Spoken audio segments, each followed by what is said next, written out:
Well, hello everyone. Welcome to a brand new episode of Do Not Worry Podcast. I'm your host, Anthony, coming to you live from the heart of Lebanon in the 09. It is 7:18 p.m. right here in Lebanon, 7:19. And we are here to talk about Denims winning a tentative ruling. I don't know anything about the law, folks, American law, okay, but she got a tentative ruling, a tentative W against Ethan Klein. I warned Ethan many months ago, Ethan and Ela, I told them, drop the lawsuits. I'll come on your show if you guys just drop the lawsuits. Not only is it better for the people that you're suing that you drop the lawsuits, you're not wasting anyone's money, you're not making people donate to GoFundMes versus donating to charities. And you're not making your own image look worse. They were complaining, no one likes us, no one wants to collaborate with us, all that sort of shit. Why do you think that is? And now, instead of listening to their fallen fans and maybe learning a thing or two, they're losing a lawsuit to Denims, which is, you know, much deserved.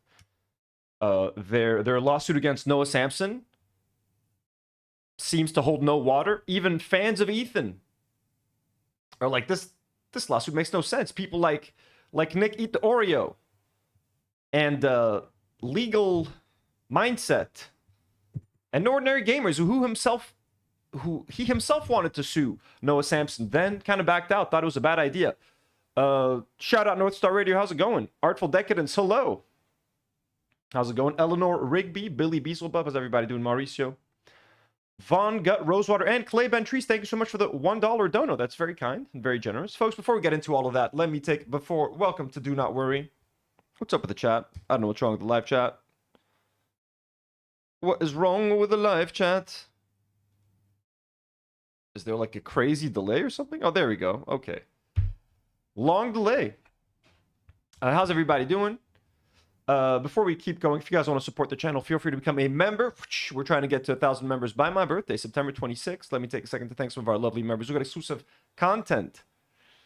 Members like Weird Laboratory, Cerberus, Get Down LAU, Doodles Hearts, Defunk 100K, Blake as well, Thasush, Joel.x, Sam Press Phi, Geeb It Real, .11, Neo, Napoleon 92, Meg or Maggie, who's been a member for 7 months, sends a smiley face. Thank you so much, Meg or Maggie, for being a member for 7 months. We appreciate you.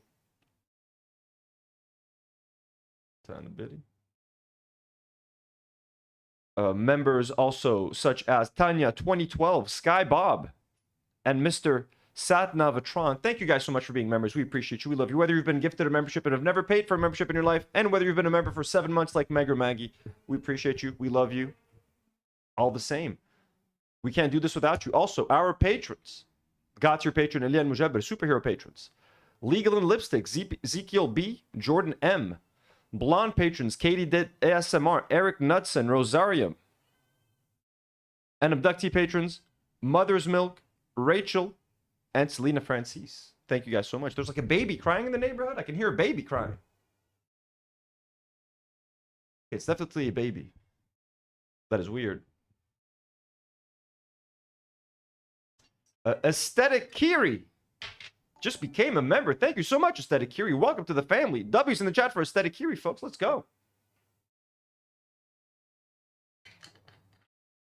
We welcome you to the Do Not Warriors. It's awesome. W.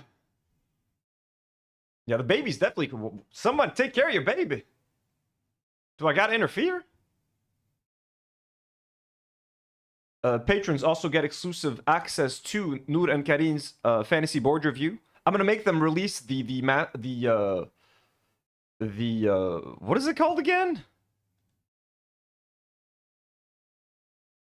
Morning Glory Milking Farm, yeah, where the lady has to masturbate giant minotaurs. I'm gonna make them release that shit in 3 parts. Since they've been making you guys wait that long, it's gonna be cut into 3 chapters for patrons. So, hell yeah.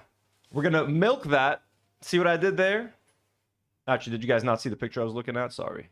You guys don't know what I'm talking about. Nour and Karine are gonna be reading and reviewing this book on Patreon for our patrons. Morning Glory Milking Farm. It's about a woman who works at a pharmaceutical company that has to milk minotaurs because their golden cream possesses a very crucial element for their whatever anti-dying medication. They're making some kind of medication. They need to milk the minotaurs. Okay, this lady milks the minotaurs, and apparently it's not a real farm. This is very misleading art apparently. But Karine has said that this is a great book. So it's extract his essence. Sorry, they have to extract his essence. Yes, extracting his essence. So that's for patrons. But you guys don't have to be a member. You don't have to be a patron to support the channel. Simply like the stream, like the video if you're watching the replay. Hop into the live chat, say hello, leave a comment, and we will appreciate you and love you forever. Well, we might just love our members and patrons just a tiny bit more. Thank you guys so much. Let me close that down. And also, if you guys are into Lego, are you guys following up on that Lego bricks and minifigs drama? Well, I am on my second channel, Tino's Playroom, folks. We build Legos live on stream. I play video games. I play some Dark Souls 2. I'm currently building the Star Wars Cantina Lego set, reacting to some Lego news, Lego controversies, newly dropped Lego sets, all that good stuff. Tino's Playroom. The link is pinned on top of the live chat. Click that subscribe button. Support your boy only if you like this sort of thing. Don't subscribe just for the fuck of it. If you like this nerdy stuff and if you want to join us on our live streams, I've been giving, honestly, that channel just, like, I've really been working myself to the bone this week. I've done, like, 4 live streams there this week. One just today. One 3 days ago. One 4 days ago. Also, another build live stream 4 days ago. Dark Souls stream 1 day ago. So, like, I've done, like, 5 live streams there in the past 4 days. On top of all the live streams that I'm doing here. So, it's a very active channel recently. So if you guys want more of this content, but with a little bit more of a nerdy twist, where we don't talk about anything we talk about here, we just talk exclusively video games, Lego, movies, stuff like that, head on over to Tino's Playroom. We have our own little community over there. Okay, sorry, thank you for indulging me. We're gonna jump straight to it, folks. I don't have much of anything else planned. It is Friday night. We're gonna talk about this, and then I'm gonna move on with my day. 7:26. We got some good news. We got some very good news yesterday, or in the middle of the night, essentially. This was the first tweet I saw about the whole thing. Well, Polka J. Roy says it was my birthday yesterday. Happy birthday, Polka. Very much hope you had a very happy birthday. Maximus says, I love Tino's Playroom. Let's go. Thank you, Maximus. Kate from Canada, hello, hello. Okay, so based on a tentative ruling, Ethan Klein has lost his copyright lawsuit to Denims. The judge determined that Denims' reaction to the content constituted fair use. This is devastating for Ethan Klein. Source, and we're going to look at a lot more of these, essentially. But it says, basically, the undisputed purpose of defendant's live stream is to contest, criticize, and mock plaintiff's message, which the courts have found weighs in favor of fair use due to its transformative nature. See Haas versus Klein. Essentially, this is the precedent that Ethan Klein himself set many years ago. 276F supply or subpoena 3D34, whatever the fuck. So Ethan Klein assisted in his own loss. Isn't that great? He thought that the precedent that he set was actually going to protect him, and he thought that the fact that he set that precedent was going to make him look good in the eyes of the judge. It did the opposite. It just opened the judge's eyes to how much of a fool he is and how unfair this whole case is, and that it's a bunch of bullshit, and that this video does constitute as fair use. And while I guess this is a tentative ruling, so I don't know what that means exactly, and I don't know what makes it tentative and when the follow-up is, but it's definitely some good news. Mike from PA in chat, not in chat, in the reply, says he got absolutely smoked. The judge ruled that even if he accepted Ethan's arguments in a light most favorable to him, Ethan still loses. He didn't even make it to trial. Lamau, he got robbed by his dumb settler lawyer. Lamau. Yeah, that lawyer really has been taking the Kleins for like a fucking ride, huh? Like, oh my god. And Ethan fell for it again with the Noah Samson lawsuit? Like, dude. Check, I just having some honey. A lot of heavy reading. Haley, hello. Shadi, hello. Chilling to the max, hello. I've been talking a lot, so I've been eating more and more of these spoonful of honeys. It doesn't hurt that this... Like, I look for any excuse to have a spoonful of this honey. I guess, overworking my vocal cords. This does nothing for the vocal cords. It's just for, like, the throat. Goddamn. Okay. Sorry about that. That lawyer is building a massive house in Tel Aviv now with that money. I'm kidding. Allegedly. Don't sue me, Mr. Lawyer. Or actually, he definitely plopped some cash down for some land in Gaza. You know? Trump, Gaza, whatever the fuck. Allegedly. I'm kidding.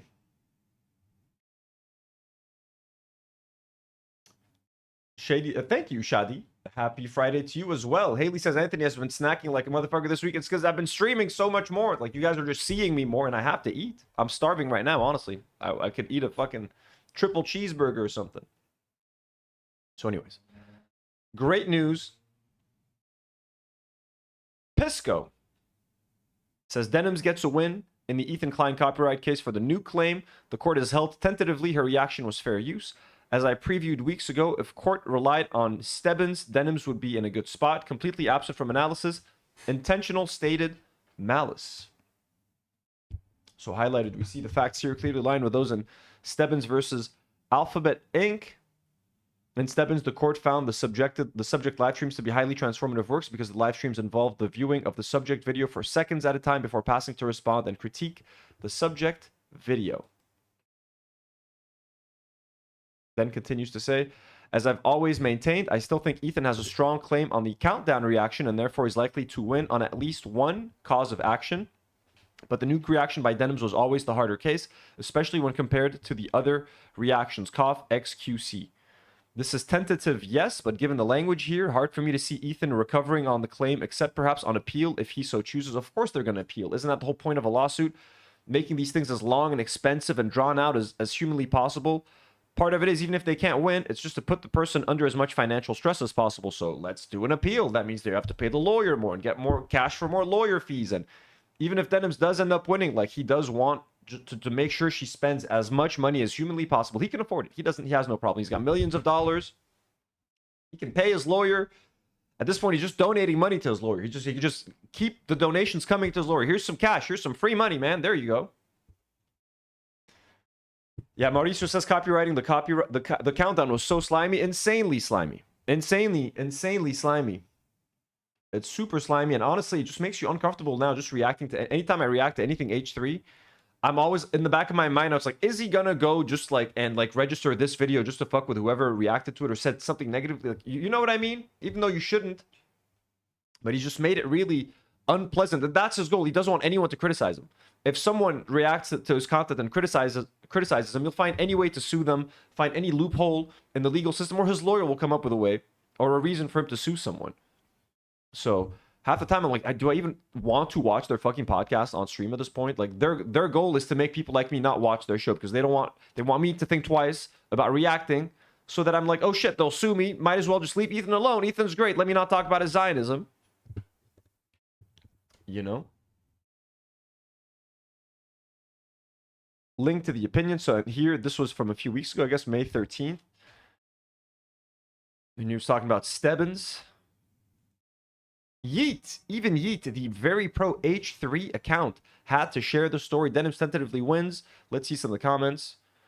Yeah, this was great. But the pedophile sex tourist YouTube lawyer told me Ethan was going to win. How could he possibly be wrong? And then when you actually... I just randomly, if you look up legal mindset Denims on YouTube, look how many videos show up. So this one, 8 months ago. Another video about Denims 1 month ago, 97K. Denims and Reddit mods destroyed an Ethan Klein lawsuit. It looks bad for Denims 11 months ago. Frogan, Denims, Reddit, and Discord in legal trouble 10 months ago. Legal lightning round, Denims. Another Denims video, weird ass fucking AI. Are those AI fucking thumbnails? What the fuck is that? Another Denims video, another Denims video. Denims, Denims, Denims, Denims. Jesus Christ. Dude's fucking crazy. So, I mean, this dude's been making a living off of claiming that Denims is going to lose the lawsuit. She's going to get legally owned. MMC, how's it going? Miles Murphy Cork. Yeah, none of us. I also don't know the details. We just know she tentatively won something, which is nice. You know, it's nice to get some good news. You know, it's nice to see Ethan get handed a big fat L, especially when he's been so fucking cocky and he's been so gleeful about ruining these people financially. That is what just makes it all so much more cruel, is the fact that he's like, him and his fans are like, we're gonna ruin these people financially. I can't wait for them to lose everything. I can't wait for them to be homeless. It's like, what the fuck is wrong with you, dude? Like, just because they reacted to a video and you think maybe it could have been like copyright infringement, you want them to lose their fucking home? Isn't that fucking insane? So that's just been kind of my whole thing with that. So yeah, legal mindset is fucking insane. And we're going to check out the H3 subreddit in a second. We'll have some fun with that. These are some more of the replies to the Yeet tweet. Now he can argue this and win. She made it very clear what she was doing, so this guy's in denial. Grok and bullet points describe a tentative win, judgment, and where it takes place in the sequence of normal proceedings. Has Klein had a chance to make an argument yet? Let's see what Grok has to say. Court's preliminary decision on a motion issued after written briefs but before the hearing. Fits late in motion practice, post-complaint answer. Opposition reply, pre-hearing, pre-discovery trial can resolve case early if law favors one side of the pleadings. Here, court tentatively granted Denims MJOP, ruled her full live stream reaction to Ethan's content nuke as transformative fair use on the factors. Has Klein argued yet? No. His counsel gets to present oral argument at the upcoming hearing to contest. Judge can adopt, modify, or reject the tentative before it becomes final. They're definitely going to appeal, and this is going to take another few weeks. And again, that was the whole point. Anyways, okay. Thank you, Mr. Grok. Haley says, lolly mindset. Yeah, he's nasty, right? Out there, like, where is he? Von Gut Rosewater says, LawTube is definitely mostly right-wing people. They got famous during the Kyle Rittenhouse trial in a lot of instances. And then, of course, Johnny Depp. Yeah, I was going to say Johnny Depp is where I think a lot of them fucking popped onto the scene. And, of course, the popular take was to fully be in Johnny Depp's corner. Not a single person, not a single public figure or YouTuber or content creator was saying anything positive about Amber Heard. And I mean, I get it, like they both seem like terrible people, but like she is definitely like a victim in this case. He was also a victim in some cases, but like he's the guy in the relationship. Like, it's, you know, he was the one being the aggressor in most cases. There was just some fucked up stories out of that thing. Jason Palladino says, today's feel-good story. A federal judge just handed Zionist YouTuber Ethan Klein a brutal loss in his copyright lawsuit against pro-Palestine Twitch streamer Denims. In a humiliating ruling, the judge cites a precedent that Klein himself created, which is perhaps the greatest irony of all time. In 2017, Klein won a landmark fair use case. Hossein Zadeh, who sounds Arab, versus Klein after being sued for making a reaction commentary video. It became one of the most important copyright rulings in YouTube history. Creators' rights advocates celebrated him. Fast forward to 2025, Klein, now the plaintiff, sues several smaller streamers for doing almost exactly what he did back then, watching and criticizing his video. An unhinged diatribe against Hassan the Hun, live with commentary throughout. Today, Judge Wesley Su cited Hussein Zadeh versus Klein repeatedly to rule that Denims TV livestream was transformative fair use. The case Klein won to protect himself is now protecting the pro-Palestine streamers he's suing. Let's fucking go. I'm so glad, honestly. I was worried Ethan would win this, because if Ethan wins this, it kind of undoes the old precedent that he set, and it sets a new dangerous precedent where if you say something about someone that you don't like, there's a chance you might actually be taken to court and lose in court for like not appropriately reacting to their video, or them finding any kind of reason to say that you're presenting yourself as a market substitute and you're not reacting hard enough and it's not transformative enough, or whatever the fuck it is. So essentially he was going to ruin the React community for everyone. And he's been on this for a while, but what's fucked up is that Ethan made his fame, he made all his money, they made their fortune, they made their name by reacting to other people's content and making fun of them. And now that they're set for life, now that they have millions of dollars, and Ethan keeps talking about how you have to invest your money in the stock market, they have a nice stock portfolio, I'm sure. They have they have Teddy Fresh as a company. That, you know what I'm saying? They're doing well. It's okay to ruin it for everyone else. Every other young up-and-coming streamer, people that are just looking for an opportunity to make it in this business. Difficult industry, might I add, you know? He just wants to fucking make it impossible for people to react. And I'm not talking about like fucked up reactions where someone just sits there silently and watches something, but no, like people making actual criticisms, you know what I mean? Valid criticism, argument, trying to make the content as transformative as they can, which Denims did while reacting to the content nuke. Polish Pusher, hello. Ator 95 with 100 Argentinian pesos. In no universe can H3 win, but I can't wait for the copy maxing of all these ridiculous slop tubers and fans. Or cope maxing. The judge is Hamas. Marina with a $2 super sticker. Let's go. Thanks so much, Marina. Look at that. The foam glove. Marina number 1. Thank you, Marina. Thank you. And Marina, I will see you Sunday at Cosmic with your copy of Jim's book. I got you. I got you.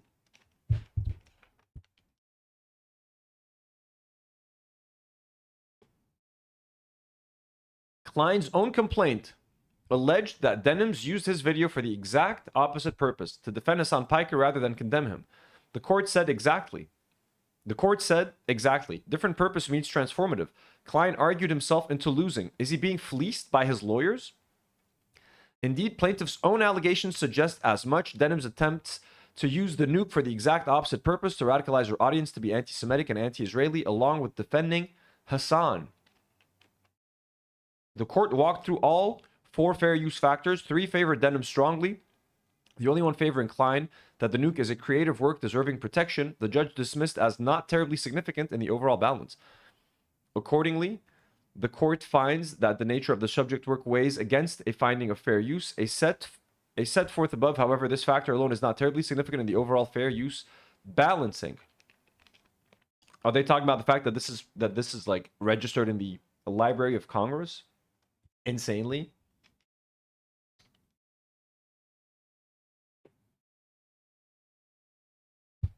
On Denims showing nearly the entire video, the court said that doesn't matter when copying is necessary for criticism. The citation was Hosseinzadeh versus Klein, 2017. Ethan's, precedent that he set. All in all, the ruling cites Hosseinzadeh 12 times. Oh my God, dude.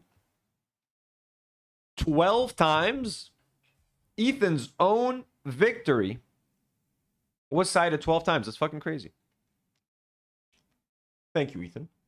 Thank you, Ethan Klein. You are my best friend. You are the rent payer. You are the legend. Thank you, Ethan Klein. Defender of genocide. Fighting small creators. Fuck it. I think about that song still like once every 2 weeks. Shit pops in my head. They got to be blasting that shit at home right now, dude. Denims has got to be listening to that shit. Thank you, Ethan Klein. You are my best friend.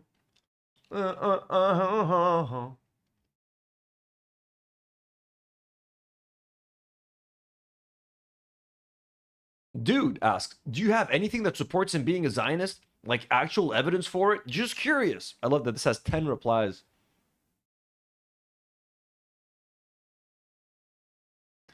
Yes. Huh. About 12 hours a week, 3 days a week on his YouTube channel since October 2023. Yeah, the people everybody is sharing some videos. That was a pretty nasty comment. We don't have to read that. Okay, this is the full. This is the full court document. It's 18 pages. Now, I am willing to read it, folks. Question is, are you willing to listen? This is from Kilotonics, whose video we watched. He says, I released this video about Ethan a month ago. and it contains this section where I juxtapose Ethan's past attitudes of standing up for fair use against his current statements towards the people he's suing. Feels relevant to remind everyone that when Ethan says he's trying to protect the React community, he is lying. Oh, exactly. He's trying to destroy the React community. He's had it in for the React community for a while, and he's always angry. Like, how come Hassan walks away from his chair? And he was trying to get, like, and again, there is something to be said about, like, not reacting to a video, or the way XQC or Asmongold react to a video by just saying, like, huh? By grunting, essentially, for 4 hours. But let's watch this. This was a pretty solid video. What matters is whether you think someone with money should be able to abuse the court to silence their enemy's speech and expression, because that is the standard Ethan is setting. Not a standard about transformation, not one about protecting intellectual property. It's just the standard of don't piss off Ethan Klein. And if you're not disgusted by that notion, you should be. Ethan would be. In this country, we value free speech. And what a reaction video ultimately is free speech. I think if you're a reactor on Twitch, if you make a good faith effort to comment, and if you make a good faith effort to promote the author, to link to them, to try to drive traffic to the original video, I think you're probably pretty much doing the right thing, and that's fine. Fair use doesn't give a shit if you watch the video first or not. I didn't watch this video first. I knew they would watch. A bastard. You see, things he admits to doing in the past, now he wants to sue other people. He wants to sue other people for that.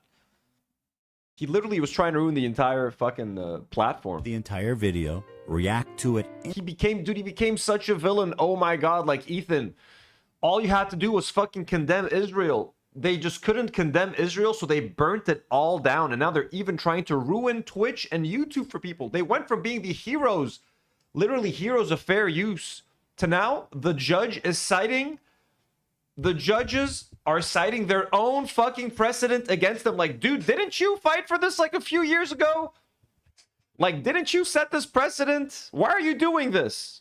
Like, you'd think this is going to have the exact opposite. In fact, instead of like having this like smack him in the face and waking his ass up to like, holy shit, what have I become? He's just going to file an appeal. We have to fight this. We need to, they did CPS. We need to file an appeal. Like, oh my God, dude. Jesus Christ. Instantly, giving them no time to form Artful, yes, I will play. Thank you, Ethan Klein, during a break, I promise you.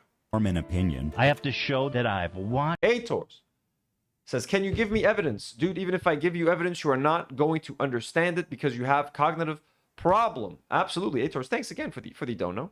Watched it before and thought, well, I have something good to add. I didn't watch your video beforehand, bro. A long-form, irresistible piece of content that I knew that these streamers couldn't resist. They couldn't avoid the temptation of watching it the second it was published. It's speech, bro. And the fact that he did it as a trap, the fact that he tried to set a trap and he's on the internet and he made a video himself where he gloats about setting a trap to try to catch streamers off guard and then try to sue them afterwards.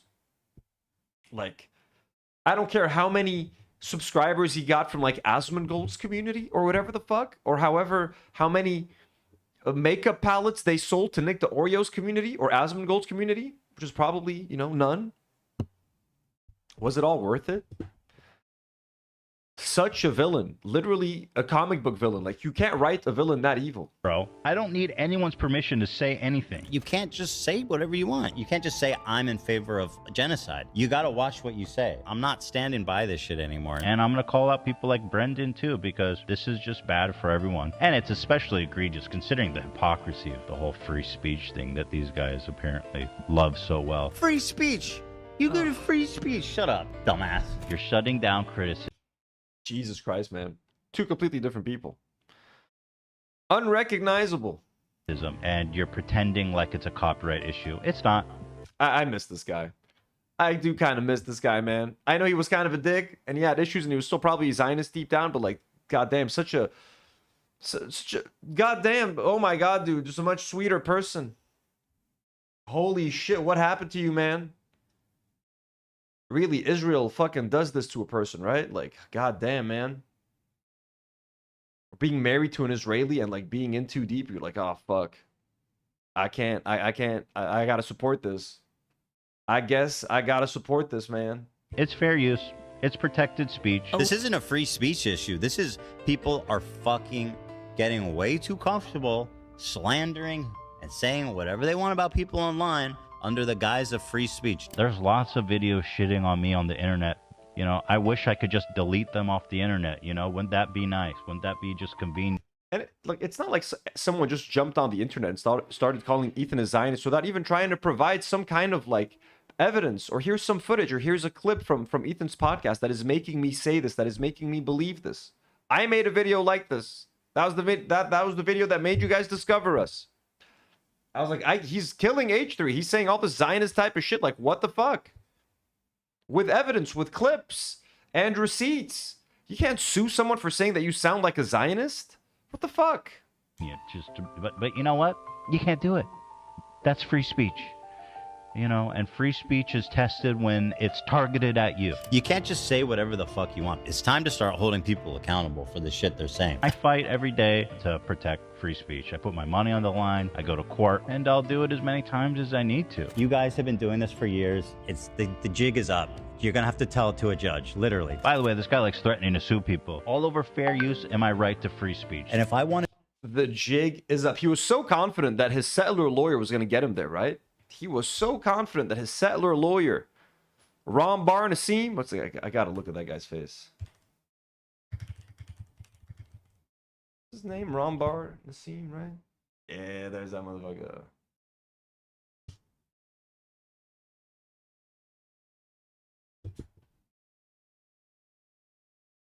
Ron Bar Nassim is a passionate media and entertainment litigator who focuses on First Amendment and anti-SLAPP matters, copyright, defamation, privacy, right of publicity, trademarks, contracts, and business torts. Dude, this guy has taken Ethan Klein for everything he's worth. Professional development, careers. So, yeah, I mean, you'd think he'd be better at this, right? How many lawsuits is going to lose for Ethan in a row now? This one. So he lost the. They lost the Ryan Kavanaugh lawsuit. They're losing Denims together, and then they're losing the Noah Sampson. That's 3 big fucking L's, my man. That is 3 big L's just with the Kleins. 3 big L's on the Klein payroll. Okay, look at this picture.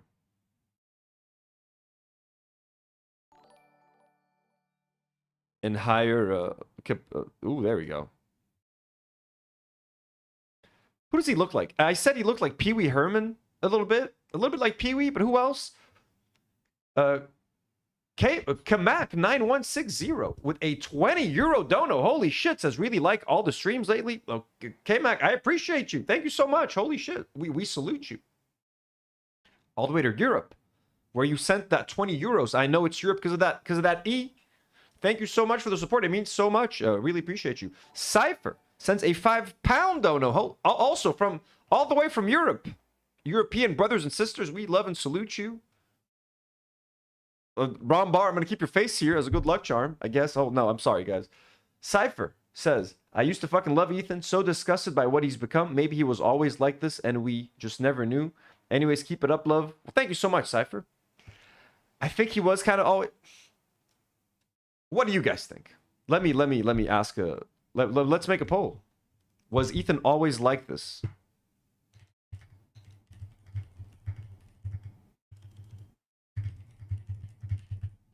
Was Ethan always like this deep down? Okay. It's a tough one. Yes or no? Hit me. Trigger warning for the Zionist lawyer. I'm sorry, Artful. So far, so I'm asking in chat, was Ethan always like this deep down? We got 5 votes. Everybody's voting yes. We're getting some no's now. I think I don't know. I'm going to let you guys decide, then I'll weigh in a little bit later.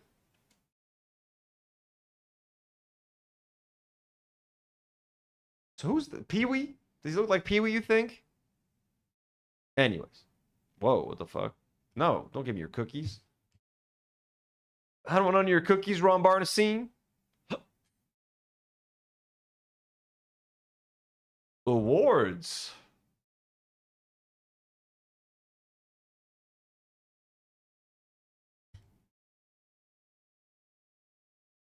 Oh shit.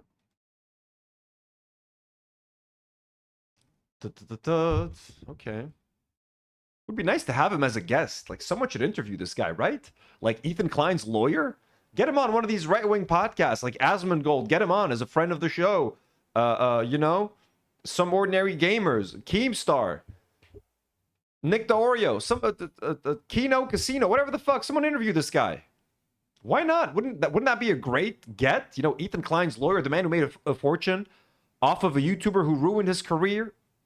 Like, Ethan, my guy, this guy's helping you ruin your career. Why would you listen to this guy if he tells you to sue people? This guy should be telling you, Ethan, don't do it. It's a bad idea. A, you can't win, and B, it's going to make you look terrible. Instead, this is what you do. God damn, man.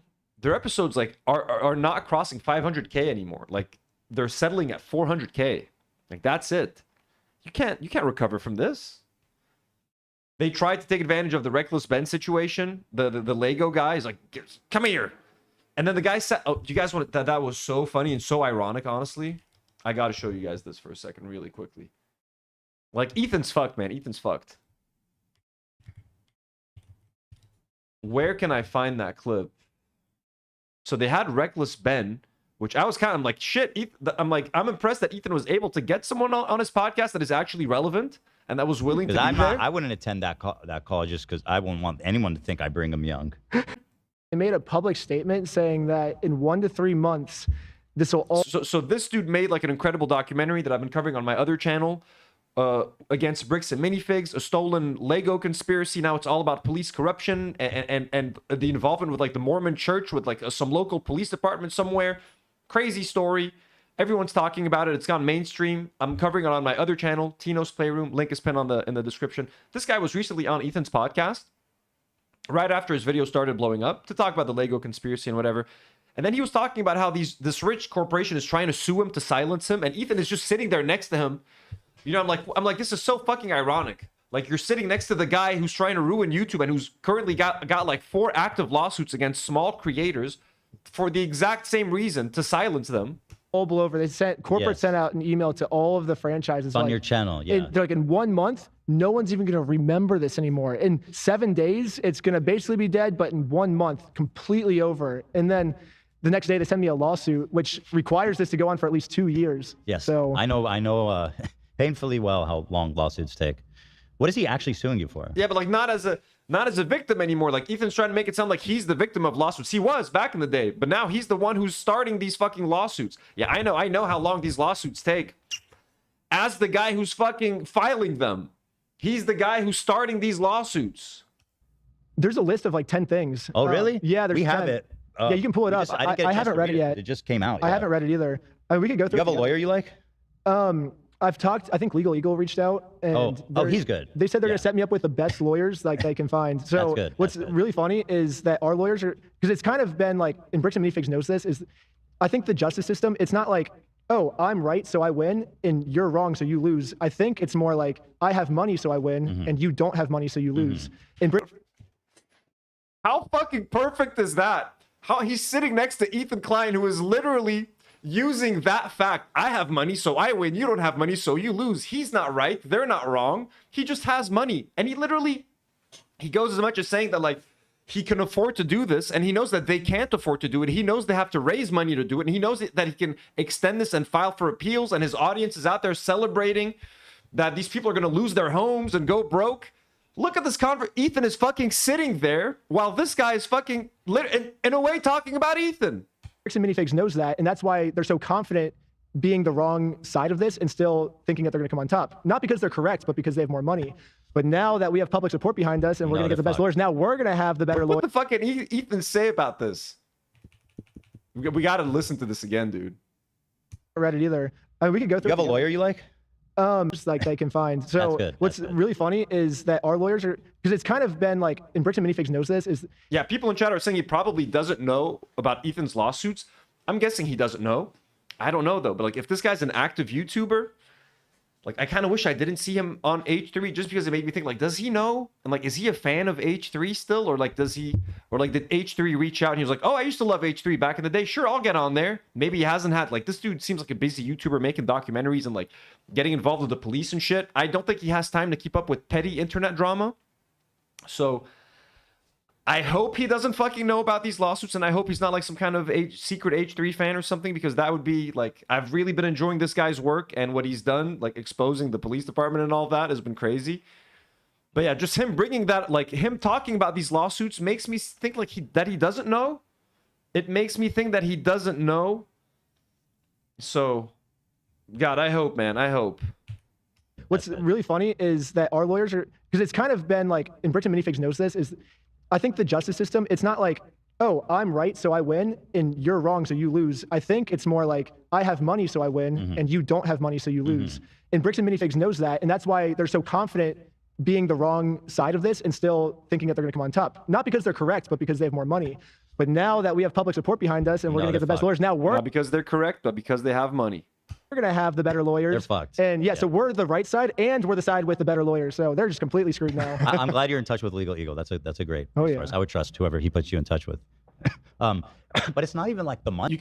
You can see how desperate Ethan was to get his claws like into this guy's. Like, if you need anything, just text me. I can hook you up with people at YouTube. I can hook you up with a whatever, and I can do this and I can do that. And the guy's like, oh, okay, sure. So Ethan is like, he's like, I got to get my hands on this guy somehow because he's the only guest that has agreed to come on my show, and he's blowing up right now, and I have no goodwill. So I think the H3 podcast just tried to take advantage of the fact that this guy's really popular, and they tried to get him on. I don't know if he's a fan. And someone, I saw K-Mac saying, sorry, where was your comment? Saying he doesn't sound like he knows who he's talking to, though, but then you said something else. You said that this made you not want to... Wait, sorry, 1 second.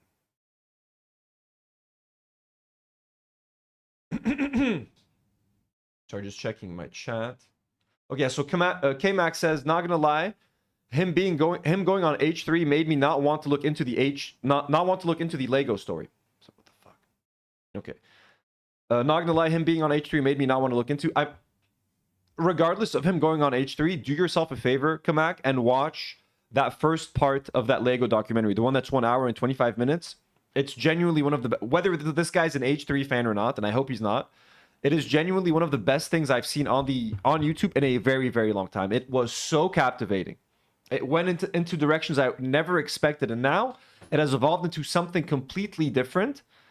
I genuinely think, like, don't let this... It kind of, when I saw it, it also kind of gave me the ick, like a lot of you.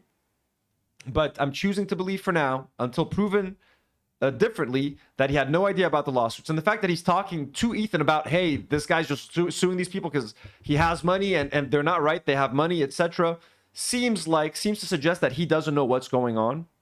At least I hope so. Ator says, Ethan, do you know a good lawyer? Ben, yes. Ethan, okay, good, because I'm going to need more lawyers. Yeah, that right? My lawyer keeps losing for some reason. So anyways. But yeah, this was just so ironic. It's just like... I found that to be extremely ironic, them talking about that. I wanted to sue you. I probably could fucking ruin your whole life. It'll be great to sue them. I'd love to sue her. I'd love to sue him. I'm gonna... Oh my god, dude. What? Put my money on the line, I go to court, and I'll do it as many times as I need to. You guys have been doing this for years. It's the jig is up. You're gonna have to tell it to a judge, literally. By the way, this guy likes threatening to sue people. All over fair use and my right to free speech. And if I wanted to sue you, I probably could fucking ruin your whole life. It'll be great to sue them. I'd love to sue her. I'd love to sue him. I'm gonna sue you. It's not a... Disgusting, dude. Disgusting. Having someone salivating over the prospect of suing someone comes off as so fucking unhinged and just insane, honestly. Oh, what the fuck? Sorry. Threat. I'm going to sue you. We get to... Jay of the Dead, channel member, thank you so much, says, the loss makes me so happy, not gonna lie. It makes everybody happy. Even if this is like some kind of temporary and tentative victory, and it needs to... At least Ethan is waking up to the fact that, hey, this is not a slam dunk for me. Is kind of getting embarrassed online, which is great. You know, he started this. So as long... If this starts to become a headache for him, and a cause of stress for him, that's good. That's what he wanted, right? You wanted to cause stress to them. You wanted to cause financial stress to these people, emotional stress, Casey Tron was terrified about having to lose her home. She's taking care of her family, etc. Like, he deserves to fucking lose. He fucking deserves this, man. He really and I hope he gets saddled with lawyer fees. I hope he gets saddled with all of that. I hope this costs him a whole bunch more money, so that way he maybe learns to not fucking sue people anymore. Like, he needs some kind of deterrence. Pursue legal fees for this garbage anti-free speech lawsuit. And to all the detractors who are saying that I'm a hypocrite for suing for copyright infringement, I just have this to say. I don't care. It's easy to defend free speech when it's got nothing to do with you, right? When it makes you look good. But when free speech makes you look bad, then let's see how much you defend it. God damn. Crazy. Let's quickly look over the ruling, I guess. Then we can jump into the H3 Reddit and look at some of their comments. See how they be coping. So, tentative decision. Note if both parts. This has been redacted. I found this on Twitter. They said that this has been redacted. So as far as I know, there's nothing here that is revealing. If anyone notices anything here that is doxing or whatever, please let me know. I'll take it down. I'll edit it out of the video, etc. We'll do all the stuff. But as far as I know, this has been redacted. This court is in receipt of defendant's motion for judgment on the pleadings. The court heard oral argument on June 5th, 2026 for the reasons explained herein. The court grants the motion. Background. Plaintiff, TED Entertainment, sued defendant Denims. Plaintiff brings the following claims for relief: direct copyright infringement against Denims and contributory copyright infringement against the H3 Snark mods. Contributory, so like some kind of like collusion. They're colluding together to do copyright infringement.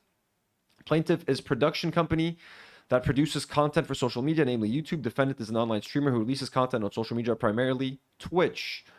Plaintiff, through its owner, YouTube Ethan Klein, filed his action seeking statutory damages against defendant for her alleged live-streamed reaction to plaintiff's tragicomic documentary entitled Oh my god, dude, he's so fucking full of himself. He's calling it a tragicomic documentary. It's a shitty commentary video, Ethan. You made a shitty fucking commentary video based off of Destiny's Reddit. Tragicomic documentary? Uzaber? Really? Motherfucker thinks he's William Shakespeare. What did you perform? Was this performed on some kind of stage? You want to Mashai? Did you win some kind of award for this tragicomic documentary? What the fuck? Look at that. Isn't that insane? Entitled, the plaintiff's tragicomic documentary, entitled The Content Nuke, Hassan Piker, or The Nuke, posted on plaintiff's YouTube channel on January 31, 2025. The Nuke, centered on the allegedly controversial political ideologies of the alt-left Twitch streamer Hassan Piker regarding the Israel-Palestine conflict.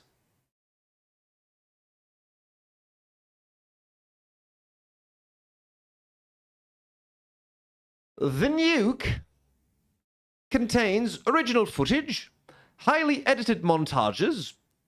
Let me read this normally. The Nuke contains original footage, highly edited montages, parodic skits, and archival materials. The Nuke can be divided into 7 sections: the prologue, the Twitch parody sketch, the Houthi section, the Hezbollah section, the Hamas section, the Twitch section, and the conclusion. These are insane fucking names. It contains original footage, highly edited montages, parodic skits, and archival materials. Why are you repeating yourself? He's charging Ethan double for using the same words. He's copy-pasting material. The first section walks the audience through Ethan's thesis of the Nuke, that Hassan radicalizes his audience with genocidal and anti-Semitic terrorist propaganda. The second section involves a parody mocking how Twitch has embraced Hassan's extremist rhetoric. And the third section focuses on Hassan. Okay, blah, blah, blah.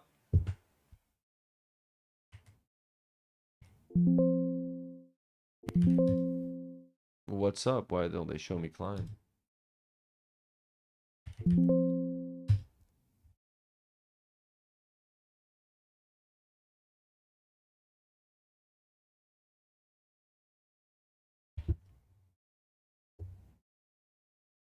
Defense of fair use as pled in defendant's answer. The fair use doctrine is an equitable rule of reason that permits courts to avoid rigid application of the copyright statute when, on occasion, it would stifle the very creativity which that law is designed to foster. The fair use of copyrighted work for purpose such as criticism, comment, news reporting, teaching, scholarship, or research is not an infringement of copyright. Obviously. Was he just trying to get her on the fact that, like, she said, like, thank you for watching it here and not giving your views to Ethan or something because she was responding to a chatter? Was that really what he thought was going to take her down?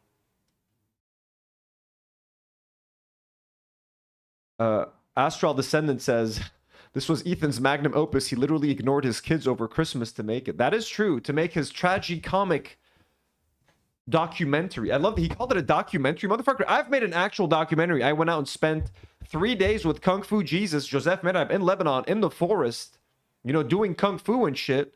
You know, iDubbbz has made documentaries. Alex Novell has made documentaries, and he's working on his Michael Jackson documentary. Those are documentaries. You did not make a documentary. You made a montage.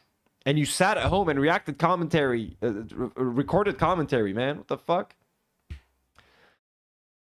The court deems defendant's use as transformative. Throughout the live stream, defendant provides commentary pertaining to criticism of the nuke. Defendant contends that the nuke resembles a high school video project or middle school project. During the subject live stream, defendant complains about the documentary's editing and that the video treats the audience as morons and is attempting to trick them. The complaint further states that she frequently makes comments that are later contradicted by the nuke itself. Notably, the fair use inquiry does not ask whether criticism or parody of the copyrighted work is just or accurate or mean-spirited, but simply whether the use is of the kind that copyright is designed to protect. See Weinberg versus Dirty World. Emphasis added. Finding fair use where a copyrighted image of a model was posted on a website with comments underneath, including, every time I saw her, I thought she is super ugly and awkward looking, and wondering how the model could get married to that rich guy and be a model. Defendant offers other criticism of the subject documentary during her live stream. Following one of the documentary's creator criticism of Piker's apologia of China's genocide of the Uyghurs, defendant comments on the treatment of Uyghurs. So much of American media is focused on pointing out how evil China is, stating that disabled Americans lose disability benefits when they get married. Incarceration levels in the United States, additionally, The court finds defendant's criticism and commentary within the live stream video to demonstrate the following telltale signs of transformative use. Further purpose of different character. In the defendant's work, i.e. the creation of new information, new aesthetic, new insights and understanding. And 2, the use of quoted matter as raw material, instead of repackaging it and merely superseding the objects of the original creation. The undisputed purpose of defendant's livestream is to contest, criticize, and mock plaintiff's message, which the courts have found weighs in favor of fair use due to its transformative nature. See Haas versus Klein. There we go. Thank you, Ethan Klein. Finding that the first factor weighed in defendant's favor as the defendant's reaction video was quintessential criticism and comment. The facts here closely align with those in Stebbins versus Alphabet Inc., which we already talked about. Dude, that's crazy. I'm excited to watch Ethan's reaction to this. I'm sure he's going to pretend like it's no big deal. Like, it's just a thing. We're going to appeal it. Don't worry. The judge was just crazy or whatever the fuck. He'll find a way to get out of it. No, I ruined my spoon.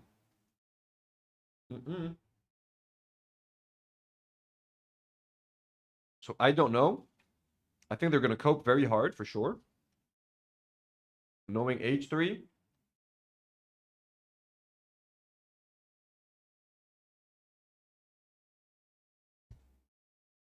Newt says, shout the fuck out to Denims TV for fearlessly taking it to Ethan Klein's bullshit lawsuit. Every content creator should be thanking her. Since she just saved everyone's ass. She really did. Honestly, dude, that victory was so fucking important. And I know it's not done. I don't want to be premature about anything, but like that was such an important victory. Because if Ethan got his way, holy shit, dude, the lawsuits would have been running wild on YouTube. Everybody's going to be suing everybody. I guarantee it. 100%. It would have been a fucking nightmare to react to any fucking video. You know? And again, people should react to videos ethically and make them transformative, but holy shit, dude, she saved our asses, man. Yo, I'm eating this shit like pudding. This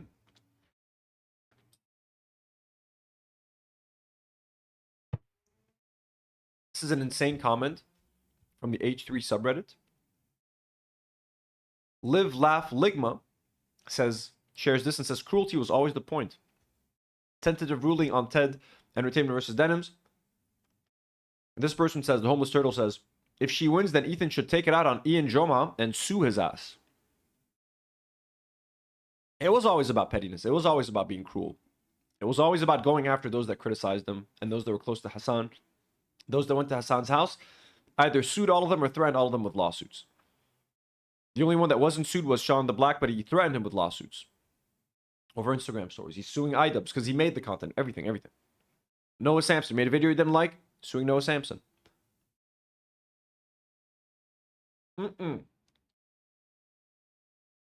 True fucking piece of shit.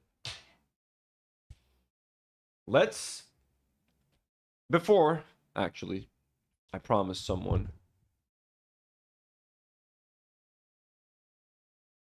Ooh, Polish Pusher with 1 gifted membership. Thank you so much, Polish Pusher, for that gifted membership. Very much appreciate that. W's in the chat for Polish Pusher. Who got that? D1360 VR. Just got that gifted. Let's go. Let's take a short little 1 minute and 25-second break.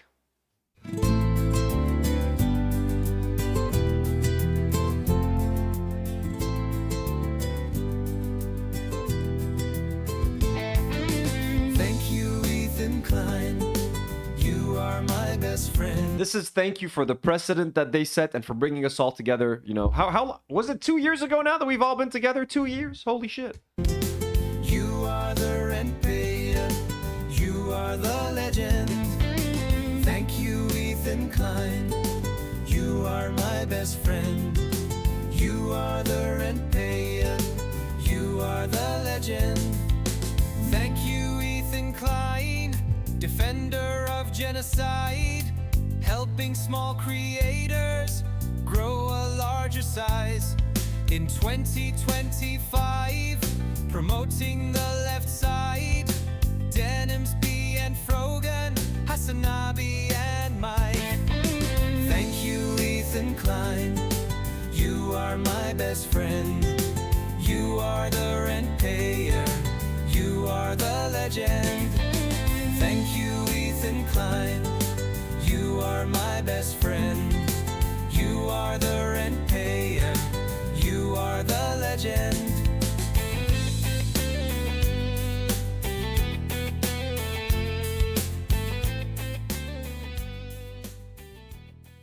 Are they blurred Bad Empanada? Why? Since is that a recent blur? Fucking banger, folks. Fucking classic. What was the real one? Thank you, Clinton. What's the real song? Thank you, Bush, or whatever the fuck. Thank you, USA. Yeah, thank you, USA. You are my best friend. I didn't know it was a real song, but it's a real fucking song. Thank you, USA. There it is. God, please don't get me. My best friend. Thank you, USA. Yeah, this is fucking real. Best friend. Thank you, USA. You are my best friend. Wait, that's enough. No copyright for this. Oh. H3 Productions. Guys, I'm currently banned from this community. Look, no. You're currently banned from this community and can't comment on posts. Why would you do this to me? Okay. So, tentative rule. So this was posted 14 hours ago. Tentative ruling on TED Entertainment versus Denims MJOP granted. What does that mean? Motion to whatever the fuck, man.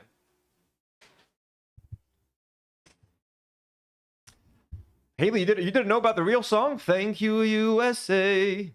You are my best friend. So they share this and they say, not so great news. Basically, Denims won pending the actual hearing tomorrow.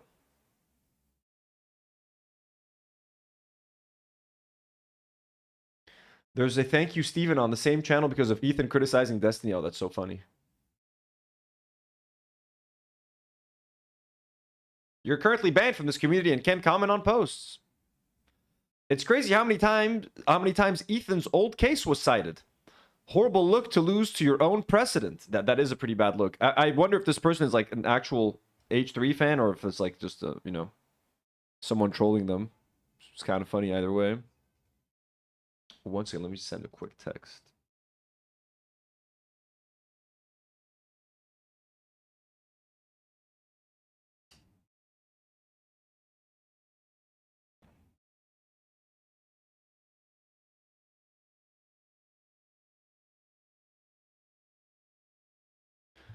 I think it's not crazy, but completely sane. I wish Ethan would recognize the hypocrisy in some of these lawsuits. Damn, you see, this is not going to go over well, man. Ethan, you know, Ethan is obsessed with the subreddit and he's checking that shit all day. He's not going to like seeing his community saying that Ethan should recognize the hypocrisy, etc., etc. Friendly reminder, this is for one of the two complaints, not the entire case. What is the other complaint? She was sued for her reaction to the nuke itself and the countdown to the nuke, both of which were registered. Like, they're trying to win on a fucking technicality at this point. Like, she technically also reacted to the countdown, which the countdown was a useless piece of content anyways. That was like a throwaway piece of whatever the fuck leading up to the fucking nuke. So, honestly, if someone, if she loses to that, like, that's just fucking crazy to me. Like, that's what they're fucking counting on. Like, but technically, she did watch the countdown. It's like, what are you talking about, you piece of shit? Both sides agreed to give this motion a shot to see how it goes. Her reaction to the countdown was drastically different. Her total time reacting to the countdown was less than 20% of the total runtime, where her nuke reaction was almost 2x, I believe. I'm not read up on the facts here. Her nuke reaction vid was 2x as long as the nuke, i.e. she added about as much commentary as the nuke was long. Yeah, I mean, fuck Snarkers and Hassan stands, but that sounds like she added quite a bit then. Well, there you go. Look at that. Look at that. The H3 community is collapsing, folks. Internally on itself. I'd understand why one comment to not give views to the nuke didn't weigh against that. It was silence, going to the bathroom, reading chat, mouth sounds, and an occasional insult. Okay, well, I'm guessing the commentary doesn't have to be very good then, Lamau. She could have added an hour of fart sounds and it would have been pretty transformative. So you can steam a Disney movie in full as long as you fart during the stream? If you delete the VOD after, yes. I don't remember the amount of commentary really being disputed, but the relevance, the quality relevancy of the commentary being fair use, that and how fair use. The judge already said that it's fair use and the commentary was valid, and that it's criticism and mocking and mockery, etc. Personally, I still think they added the nuke in and really wanted to tackle the reaction to the live stream. I assume they thought it was possible to win, but knew it'd be an uphill battle on this claim.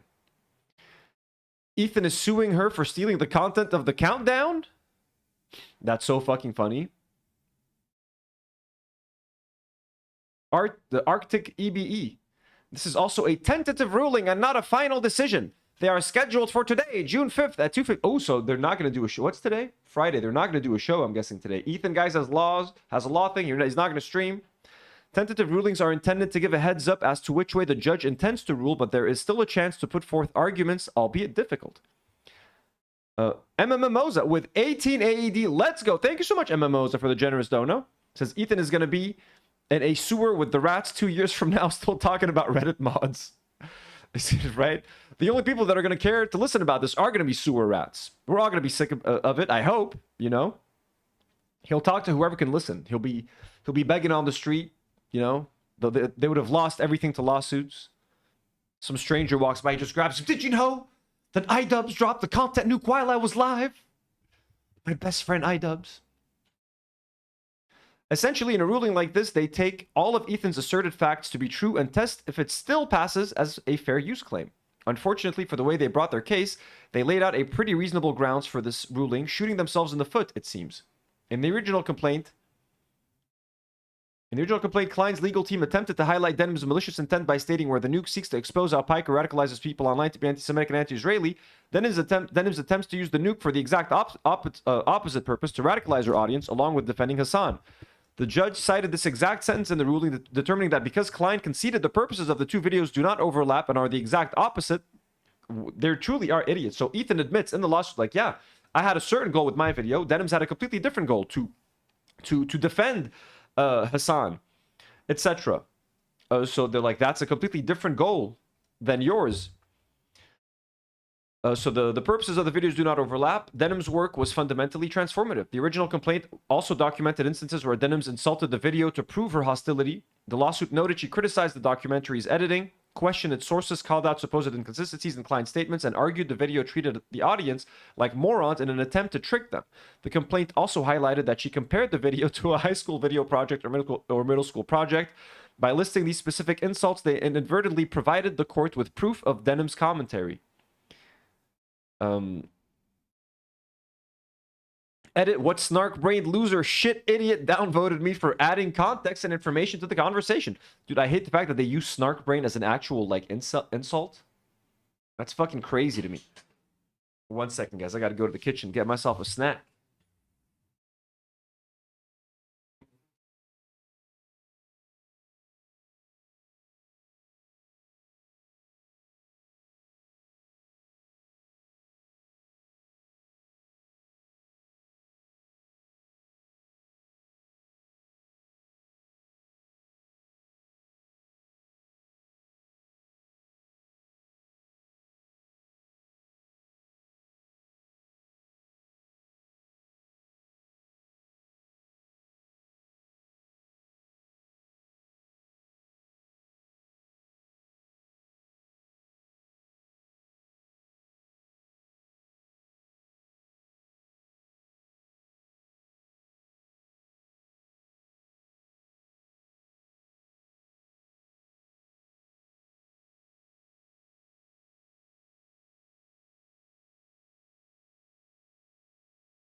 Sorry.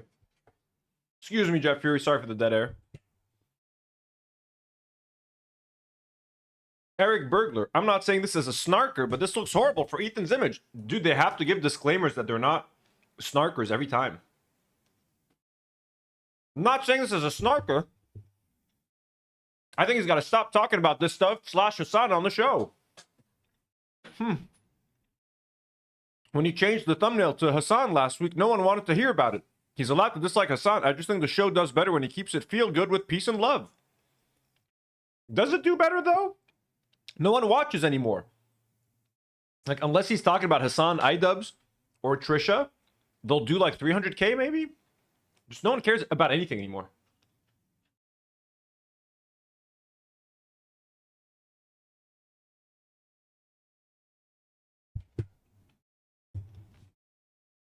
Tom says, literally every YouTube lawyer spent the last 6 months telling us why she was going to lose and how much of a slam dunk case it is. Why would you ever listen to them again? Yeah, dude, they were grifting off of this shit. There was big money into hating on these people, riding on the Ethan Klein bandwagon for some reason. Asmongold was giving this a lot of visibility, him being a fucking like piece of shit who hated these women as well. So they were raking in the cash, and you idiots fucking ate it up. No, Lus most definitely said it was not cut and dry case due to Denims having some of the best lawyers in the business for these types of cases. He said Ethan's lawyers, while good, are not as good as Denims. He said he was not count Denims out after he found out what lawyer she had. Oh, he's that while he felt the facts that gave Ethan an edge, the quality of Denims' lawyers slightly over. Oh, so it's Ron Barnaseem's fault? It's all his fault?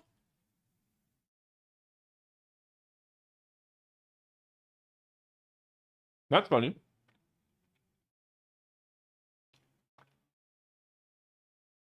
So no, what you said is simply not true. Maybe at one point it was early on, but not the whole time. I didn't actually hear any lawyers say that. I did hear continuously that her lawyers were very good. But if you have a clip, I'll watch it.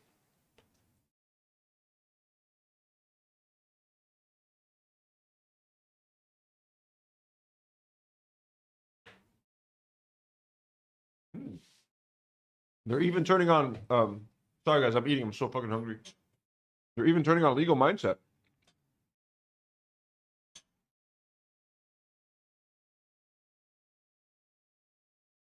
Okay, let's read some different comments.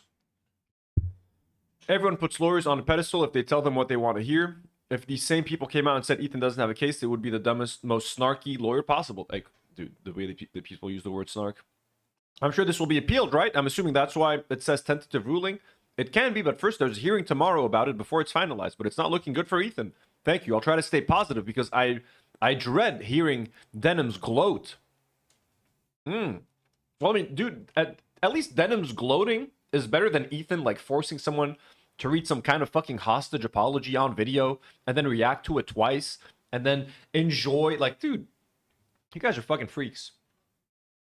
The hearing is tomorrow. Lol. I feel like this is really bad precedent to set for reaction content. Apparently, you can just watch a video and make faces or pause and stare off into space for long periods of time, and that's considered fair use. I feel like this will... That's what your friends XQC and Asmongold do, you fucking idiots. The good news is we'll all be able to start Super Bowl React streams, even advertise it as a market substitute. Every year, we'll be able to make a few grand off it. Motherfucker. They think they made a few grand off of that fucking... content nuke?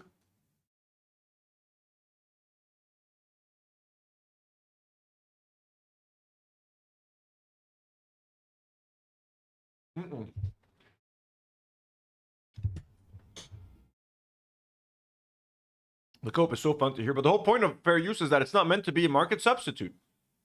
Defendant's live stream is not a market substitute for the nuke because someone watching the former will have a very different experience from watching the latter. That is very true. They're also referencing Klein versus Haas. Anyone seeking to watch the nuke, a scripted and edited documentary, would have a distinctly different experience watching defendant's fragmented start and stop live stream, which featured spontaneous reaction, live chat interaction, sharp criticism throughout, and extrinsic source material.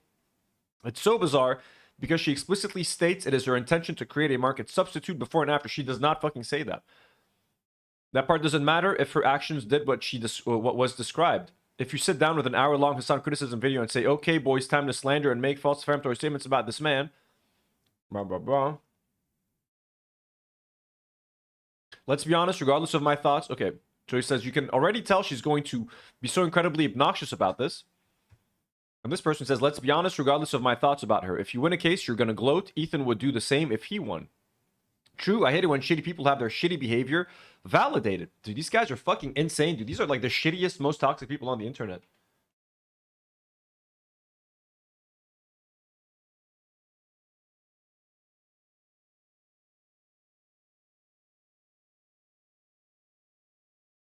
Sorry, just finishing up my plans for tonight.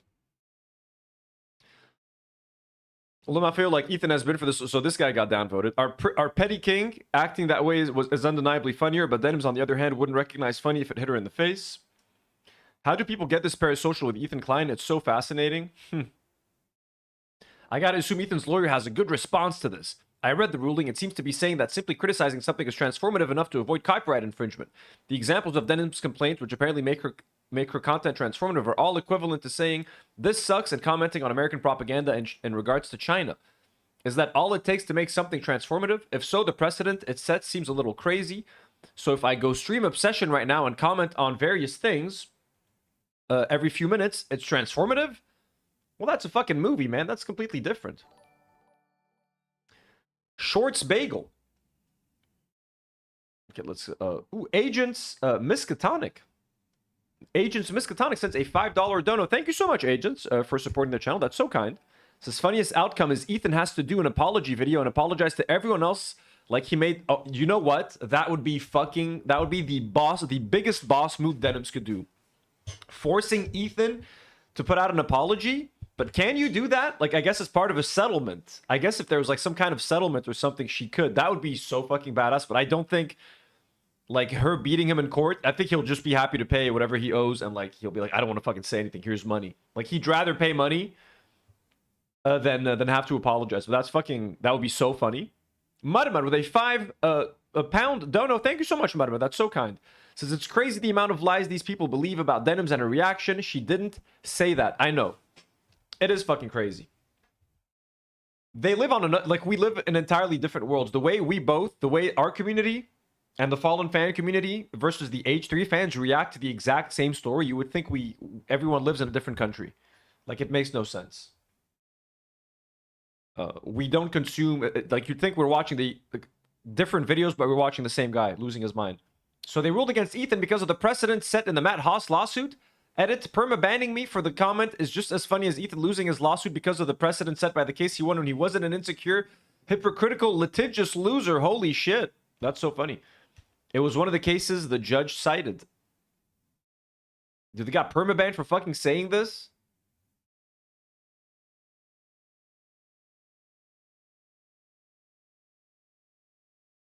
That's funny, dude. Lol, they perma-banned you because you participate in the snark sub. Grow up. Snark! The amount of snark brigading lately is crazy. You guys need to go back to schizo posting in your own subreddit. Damn, this is a huge blow. I wonder if Casey and Frogan could have also won if they went through it. If they went through with it, hopefully they win. The other case, what, the Noah one? Good luck. That's not happening. They ain't winning no Noah case. I was watching Lust's coverage of it, and he was talking about how Denim's lawyers are very, very good. Okay, so everyone's just saying that the lawyers are good. Bro, the case was bad. He had a bad case. Of Giardia. Sorry, I'm so hungry.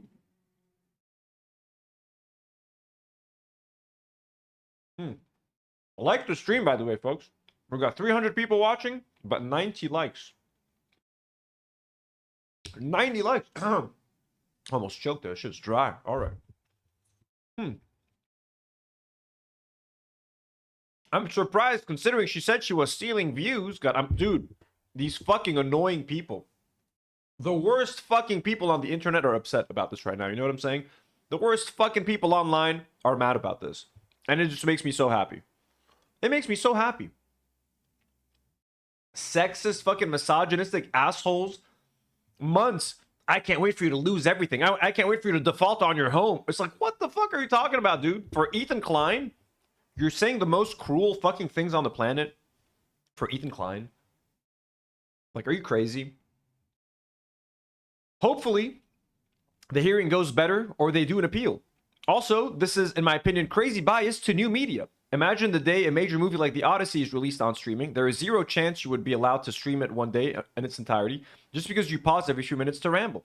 Edit, the brigade is real. I have snarkers now DMing me.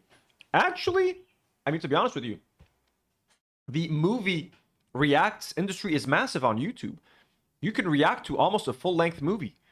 You have people that react first time watching The Dark Knight, first time watching Spider-Man 2. There's a whole fucking industry of this shit. There's a guy that I watch called Christian Harloff.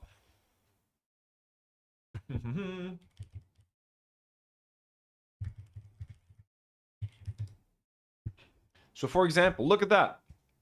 He's watching Andor, season 1, episodes 1 through 3, okay?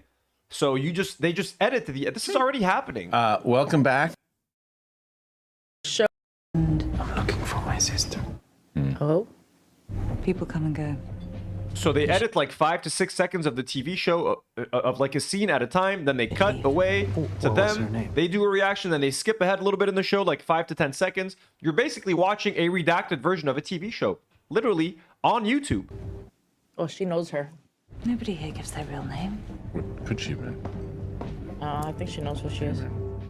Flathead knows. I gotta go race. This is a Disney Plus show that people are just reacting to on YouTube. There's a way to get around all of this stuff right now. Can you just sit there and watch the whole movie and not pause it like as it is? No, but like, you know, you got people sitting there playing a whole fucking movie, and it's these reaction videos are edited in a way where they can get away with it.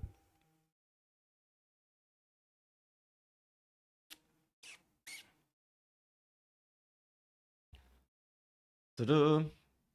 Andor is a great series. Yes, I do agree. Let's keep going here a little bit.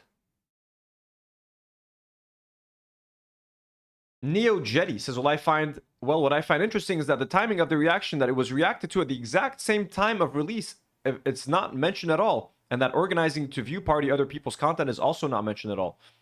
So I guess that's a win for Twitch. Spawn camping other people's content is now protected under law. It's been protected under law since Ethan did it, my guy. He set the precedent that was used. So just be mad at Ethan. What's wrong with you? Well, at least he settled with Casey Tron and defaulted Frogan. That's what makes them happy. You know what I mean? Like that brings them joy. Knowing that Ethan settled with Casey Tron and defaulted Frogan makes them happy. Like what? That's like a relief. Well, at least we got that W. Look, we're out here celebrating that like some millionaire didn't ruin a small streamer's life and didn't just ruin React content for everyone. They're like, well, at least you settled Casey Tron and defaulted Frogan.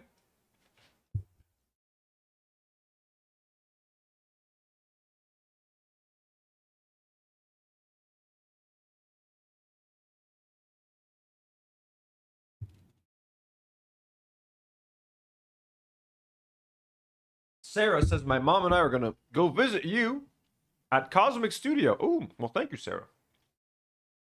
Demi's doing a small, like, flash tattoo and raffle event. You can win, like, a tattoo raffle on Sunday at her tattoo shop in Beirut.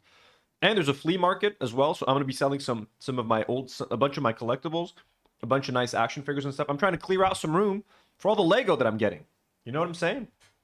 So if you're watching from Lebanon and you want to hang out a little bit on Sunday and you want to buy some, you want to buy some stuff, want to get some tattoos, consider going to the Cosmic Studios in Beirut. Let's go. Let's go. Okay.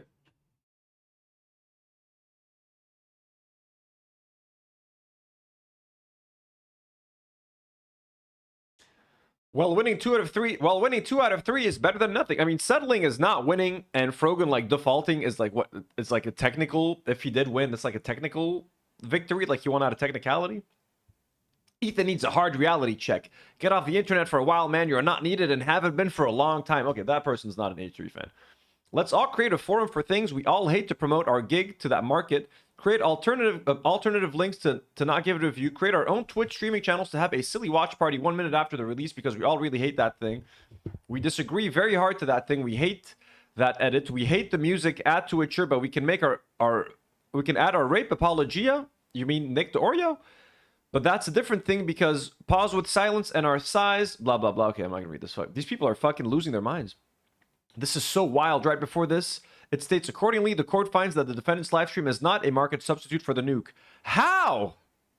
All caps. How? These white people are losing their minds.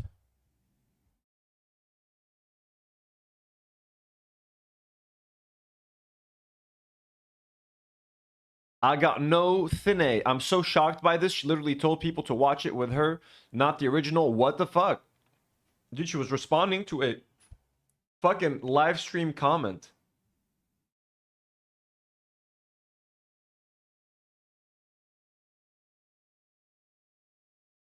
One second.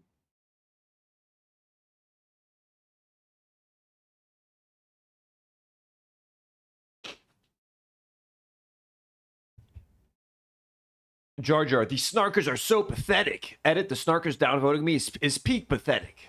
That's fucking sad. More comments. There are so many reasons why this ruling sets a terrible precedent for React content going forward. While the fact of the case remains that Denims indeed paused the video throughout and added her little dumbass comment, she actually provided nothing of value to the original video. You're essentially telling people that it is fair use to steal someone's video and pause occasionally to make noises. That's what Ethan did with the Matt versus Haas, man. That's what React content is. Welcome to the internet, buddy. Go sue XQC or fucking Asmongold. You don't like React content, that's fine. Regardless, though, that's what fair use is. Most reactors have learned how to force something into being fair use content through trial and error of things being taken down. Guys, remember, no matter what happens, we will all be okay and life goes on. This has been downvoted. This is all getting downvoted. Guys, I've been sick with heat dehydration since last Thursday. I don't want more bad news. Oh my god. This person's dehydrated. Sheesh, not the best day for the family.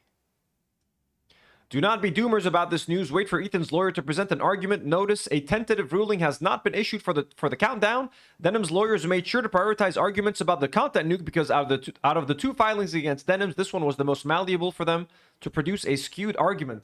Yes, I can't wait for Ethan to win on a, if he does win on a technicality, because of the countdown for the nuke, which was literally nothing. A fucking countdown clock and a bunch of crew members like sitting there like, yep, it's happening in an hour. Get ready. Y'all ready? You're not ready for this shit. You want to take the W, Ethan. Hey, that'll make you happy? That'll make you happy? Ruin streaming for everyone because you fucking copyrighted the countdown to the content nuke. Post as well. Judge tentatively grants Denim's motion for judgment on the pleadings. This has less comments, but still. If I'm to interpret this ruling, it's saying that I can stream any work to an audience in totality as long as I make fun or criticize it a little. I'd like Universal Pictures to take note of this ruling. I will now stream the Harry Potter movies in full, only to pause for a few seconds there to call J.K. Rowling a TERF. You should probably also announce that you're doing it to cause financial harm. Okay, so they're living in their own little world. That's nice.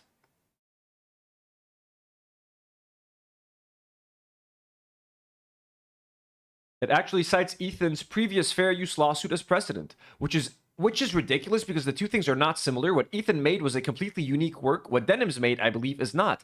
Even the examples of her commentary cited by the judge amount to little more than simple disagreement and one instance of mentioning American propaganda about China. This is hardly transformative in the way Ethan's video was, in my opinion. But I'm not a judge, so what do I know? Lol. Exactly. Shut the fuck up. Oh no, the Snark subreddit has broken containment and are applying their schizo understanding of the law. Content nuke is not behind a paywall, though. What if there was a short video they showed before the actual video? It could promote a product and the company would pay for the viewer to watch the content. They could call like an advertisement or something. Okay, that you can't copyright an ad in a fucking free video.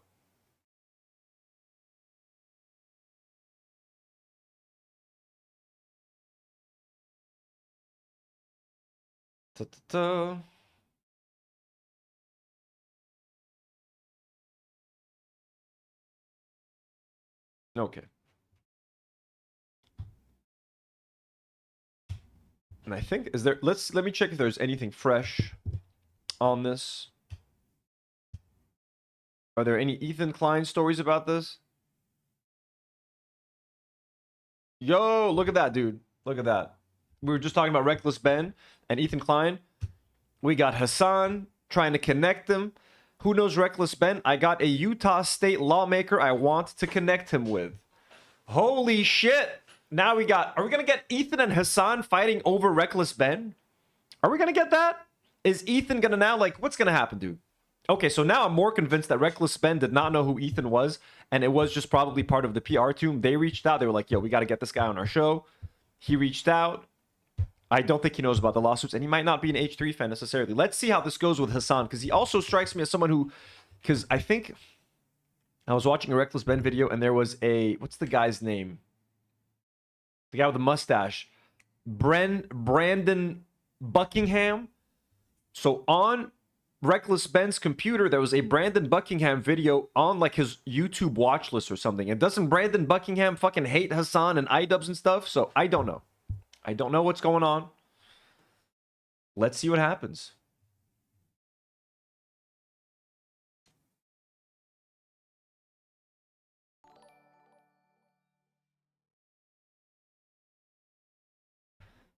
Aitor says they're comparing the nuke to a fucking piece of Hollywood media. The judge says it was the level of high school project. Copium, Max, yeah, it was kind of it's kind of embarrassing. I mean, Ethan himself called it a, what did he call it? A comic, a comic what? The work of whatever. I forgot what he called it. I don't want to read that again.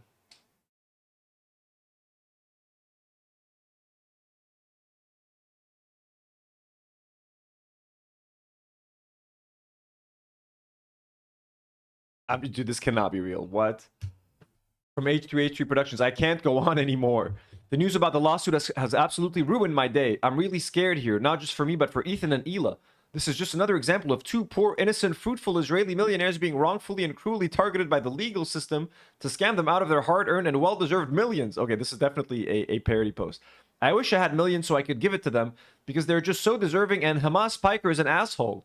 But now that they lost to Denims, that dumb bitch, I don't ever want to show my... I'm sorry that I read that, by the way. I should have censored myself. I don't ever want to show my face ever again. This is more humiliating than when I got a tat rash on my face after using Teddy Glow, which is still a good product, and my dermatologist is anti-Semitic. I won't be going to her again. Right now, oh, so you're currently banned from this community. Right now, I'm just crying in my pretty color block pastels. Fuck you, Vanilla Mace. I like it, and I just don't know what to do. Can someone help me? Hug me. Somebody, please. Yo, this is funny.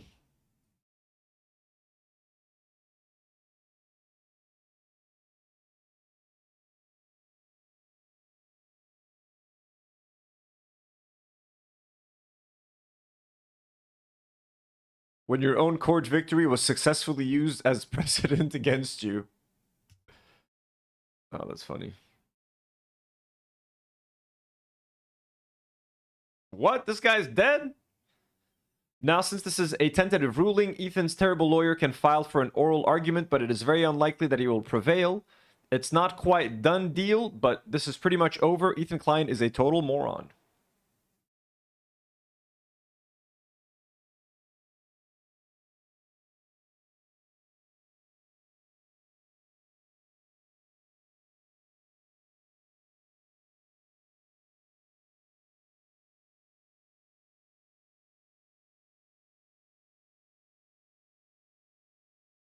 Fuck. Sorry, I just saw something really fucking off-putting on Twitter. Scientists have used yeast found on a 5,300-year-old mummy to bake very good sourdough bread. The yeast was recovered from Otzi the Iceman, and they believed it could be used to make beer next. I was just not expecting to read that.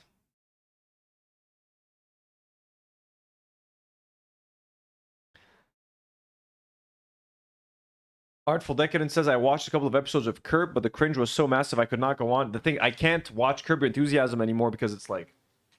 I think Larry David, because I know Jerry Seinfeld is a massive Zionist, and Larry David and Jerry Seinfeld are very close. I don't know. Please play clown music over that meme of Ethan. Let me go back to that meme.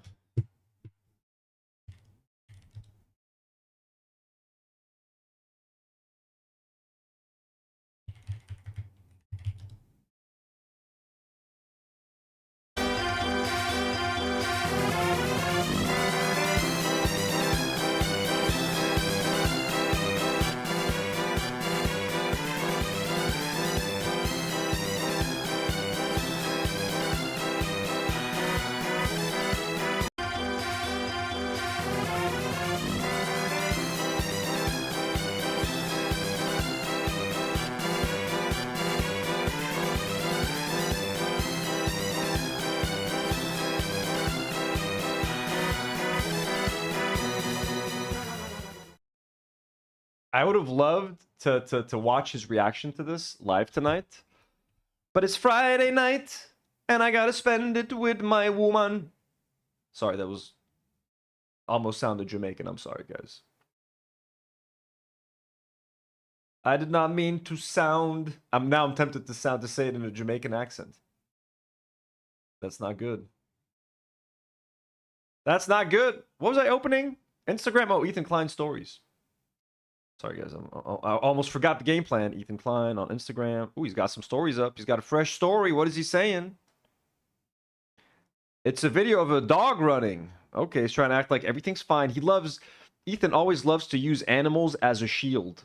You know, when he's getting criticized or something, he shows himself with his crying over, like, so, you know. Forget it. Forget it.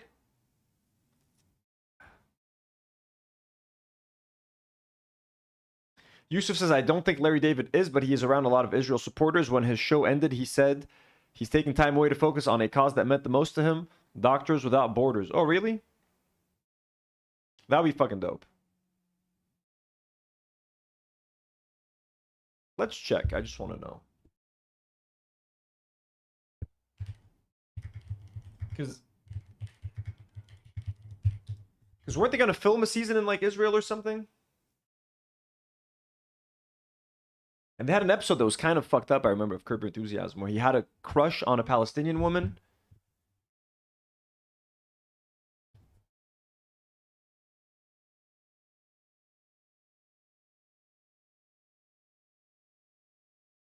Okay.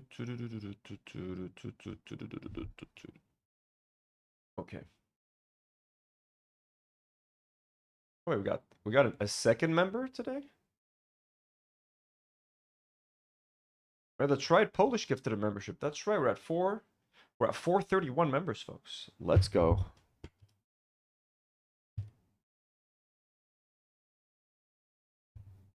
It's nice to get some good news though, in terms of all these lawsuits, like with Noah Sampson's recent fundraiser, like lawsuits have been back top of mind again. We had to be reminded again that, oh yeah, shit, like these people are dealing with Ethan Klein shit. Like, and it's one thing for us and for us as viewers and me as like someone who's just like reacting to this stuff and talking about it online. Like we'll watch one live stream of them dealing with the lawsuit and we're like, oh, that's fucked up. But like they have to deal with this every single day. They have to wake up every single morning and deal with the stress of where am I going to get the money to pay these lawyers? They have to respond to lawyers. They have to set up meetings and do whatever the fuck it is. So like living with this every single day is so different than like me commenting about it once every couple of days or whatever the fuck. It's very tiring.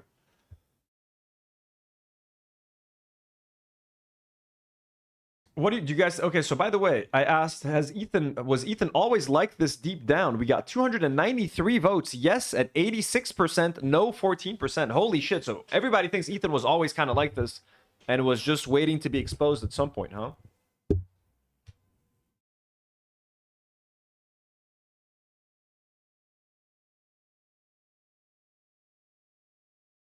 Yeah, I would love to know.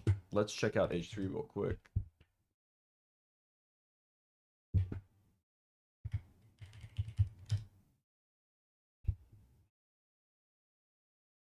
That is the topic. Sikuno returns. Reckless Ben stunning updates.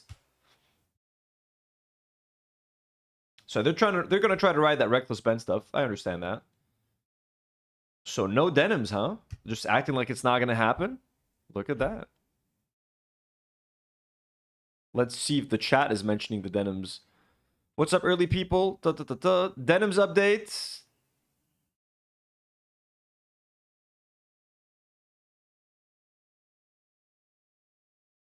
So they're not going to make it the main story. What is he going to say? I lost the denims, but he's probably going to give some kind of update. They're going to be like, we filed our motion to appeal. So denims, get ready to give me that GoFundMe money. Okay, I'm going to take all your money. We're going to ruin your life.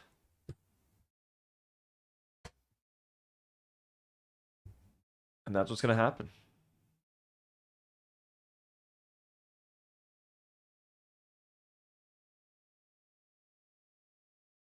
Let me just quickly let me find something to play for you guys while I answer my phone real quick.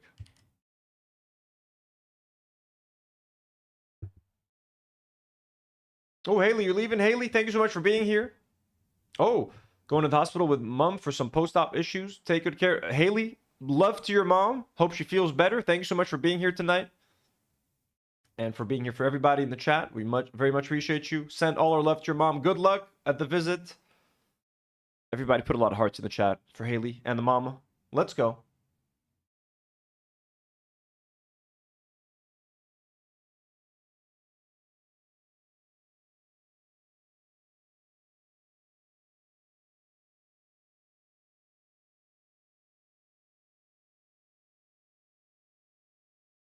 Hold on 1 second. Oops. Watch these people watch some Andor. I gotta go erase some stuff. No nonsense. It's my favorite. So I'm gonna start saying to people when they come in this place. What? No nonsense. We lose our whole business. We do no nonsense. Stop! Stop right there! They followed him? Employees are required to present their IDs upon request. Sure hope not. That's off limits to visitors. We'd have to fine you. Yeah, I mean, you know about the visitors. Great show, Andor, isn't it? Chat box is lagging. Artful. Is my internet okay? I think my internet is okay.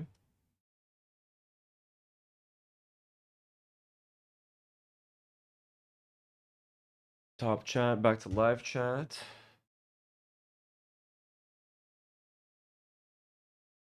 Okay. I think I'm going to end the stream here. I mainly just wanted to talk about the Denims lawsuit. There's also a crazy Matt Walsh post that is about. I don't know if you guys saw the story, but I don't know if I still feel like talking about it. Jesse Ridgway, and I saw that there's a Grand Platner news story. What's the Grand Platner situation?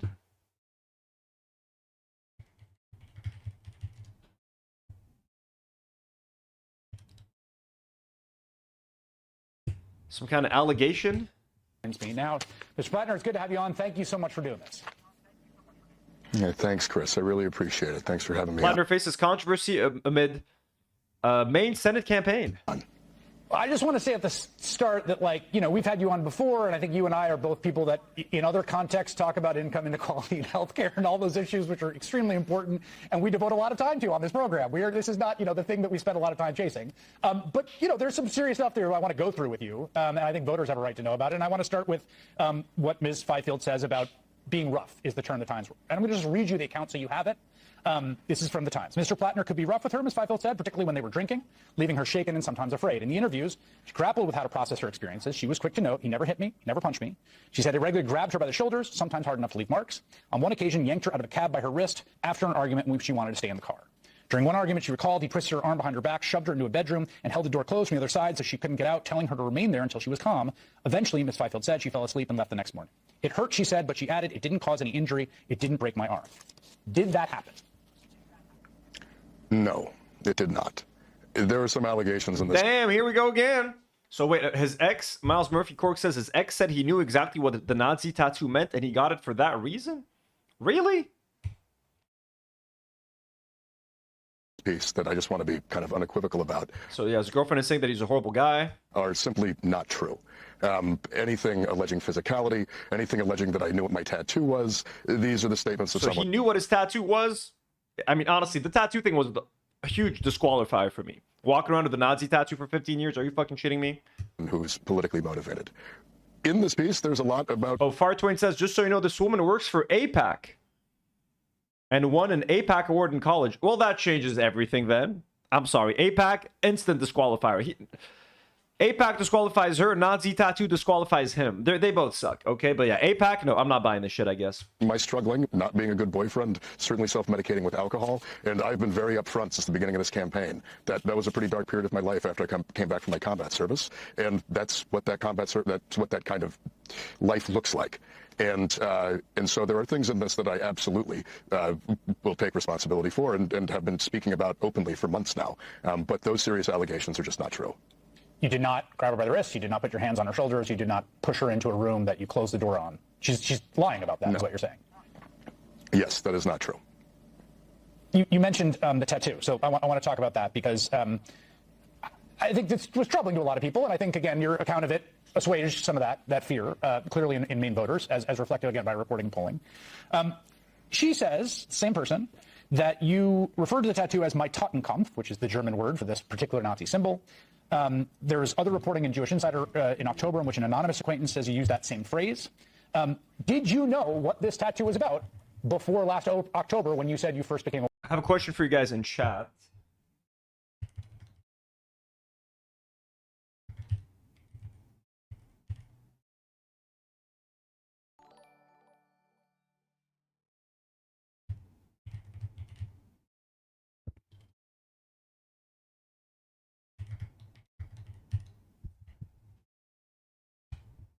I have a question for you guys in the poll. Who do you guys support? FD Signifier, and I'm sorry if I wrote his name wrong, or Kavernacle and Bad Empanada in the current dispute that is happening about the use of certain terms and looking out for like Zionist feelings versus, you know, maybe potentially harming Jewish people and using anti-Semitic language. Does the Kavernacle's content invite Nazis? I'm curious what you guys think about this whole thing. I'm curious where my audience stands in this whole thing. Because I haven't seen much. I've seen FD Signifiers and Bad Empanada's debate on Noah Samson's stream. I did watch that. And then I saw Kavernacle I watched a video of FD Signifier calling out Kavernacle, and then I saw a bunch of Kavernacle tweets about FD Signifier. I didn't watch Kavernacle's video response to FD Signifier. It was an hour long. I did not have time to do that. Ator says, guys, you are falling for propaganda. Don't be like bad empanada. Clearly Zionist attacks. Aware of it. No, I did not. And I also think it's important to note that it's very likely, and I think that she is that same source. She's the person. Noxalato says, and the Vanguard, yeah, but why are I know the Vanguard went after Kavernacle, but I don't remember why, because I think, oh, okay, I remember Kavernacle made a video calling out the Vanguard, like, why are you obsessing over, right? Why are you obsessing over Anna Kasparian and making all these videos? It seems kind of like harassment type thing, right? That was the argument. And then they responded to him. They're like, hey, why are you making fun? Like, why are you talking about us? Right? That was kind of what was happening in that situation. Reproduction sends 2200 CLP and says Denims. Well, thank you so much, Reproduction, for the generous dono. That's very kind. And Fart Twain with a $5 super chat. Thank you so much, Fart Twain. Says, please look into this woman, Lindsay Fifield. She's a conservative activist and won an APAC award in college. So she's the woman who went after Graham Platner, right? Lindsay Fifield. Let's check her out. Thank you, Fart Twain, for the info.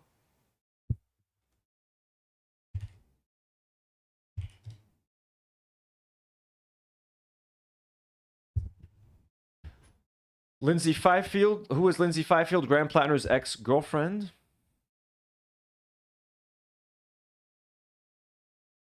He says she's a political operative.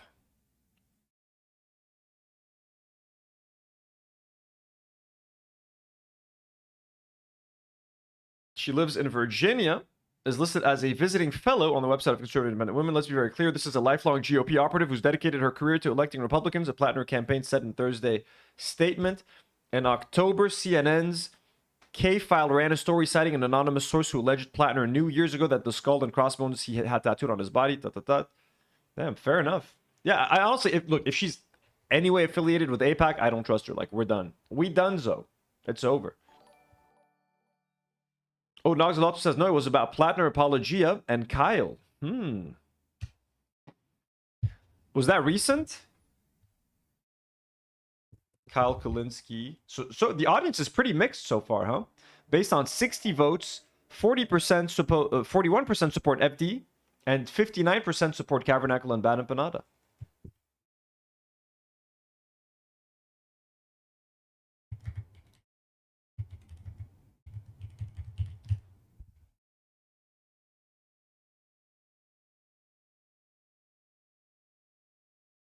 FD Signifier versus Kyle Kulinski on the Platner problem. So everyone's kind of had issues on Platner.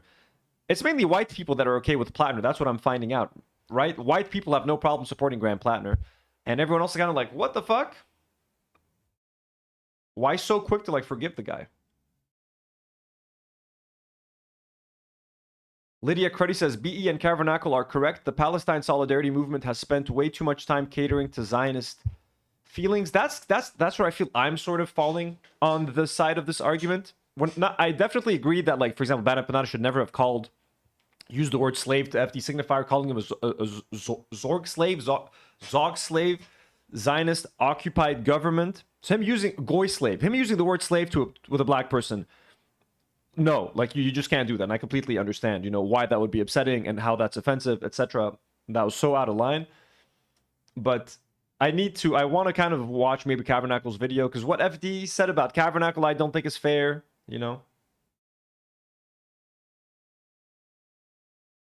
Miqui says IDF signifier.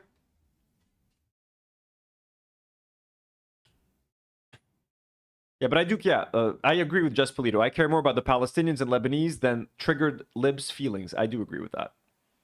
And yeah, FD signifier is very late to the party when it comes to, like, talking about Palestine, but, like, then again, he has, he doesn't have to talk about it, whatever, like, they can talk about whatever they want.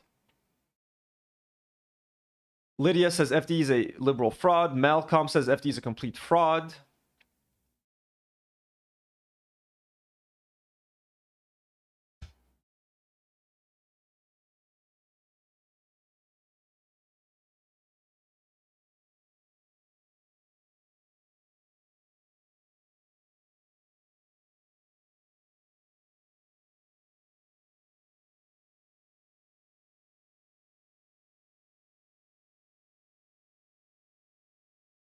Just making plans. Demi might be coming over. We'll have a chill night. God, I really want to watch Zone of Interest, especially watching all of these Ela Klein videos in Israel. I've not seen Zone of Interest yet. I'm fucking craving to watch that movie, but I think it's kind of a downer, so I don't know if Demi's gonna be in the mood for that today. But I really want to watch that movie. And dude, these fucking Ela Klein Israel stories were fucking disturbing. If you guys, I have a whole live stream about those, and all of my reactions to her Israel trip are being cut up into a clip by Nour, which will be re-uploaded as a video on the channel. So we got you.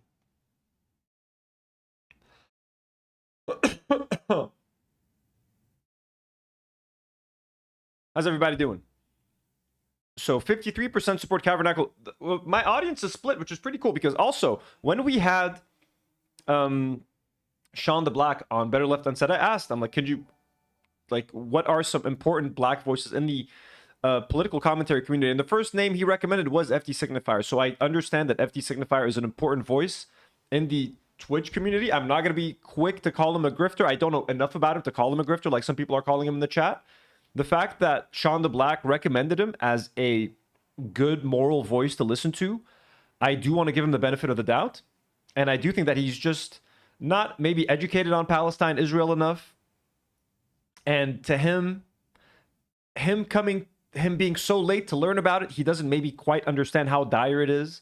So he's more okay. So he doesn't mind talking about, like, we should watch. And look, we should be careful of the language we use, obviously, but I just don't think, like, the term Zog doesn't sound offensive at all, like Zionist occupied government.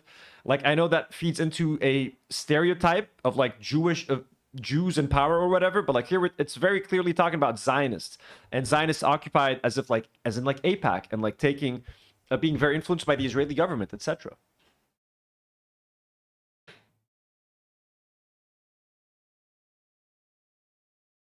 Nola says, y'all, can we tone it down? It's getting too heated. Yeah, yeah. So if people are arguing in the chat, listen, guys, we got to remember, always ask yourselves, what would Jim D. Dukers do? So if anybody's, like, arguing in chat or something, everybody be chill. And also, like, let's...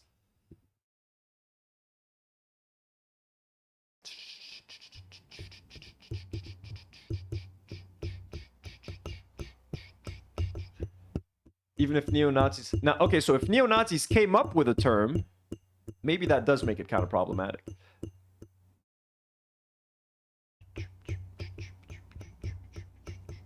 Yeah, everybody losing it in chat. I should not have asked you guys this, I guess, huh? Very touchy subject.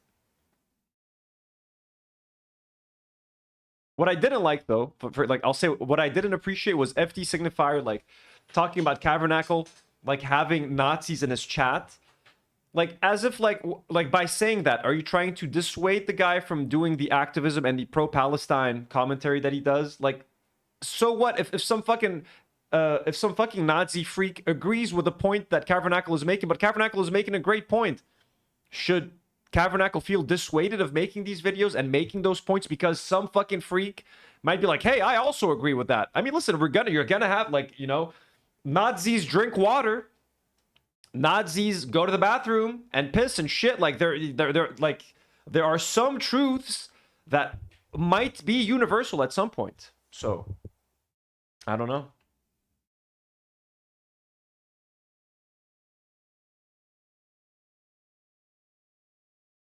And also, I've had Bad Empanada on the show. When we had the Lebanon fundraiser, I asked if Bad Empanada could come on, and he was like, listen, I can't schedule you a time for sure, but, like, hit me up and I'll try to make it happen. So I very much appreciate Bad Empanada's activism. I know a lot of people have a problem with him because he's made, like, some transphobic comments, or, like, he made, like, again, so I'm not here to invalidate anyone's feelings, but Bad Empanada, anytime I've asked him to, like, give us time for the show or to help in a charity, he's always been down, you know what I mean? So I'll just say that.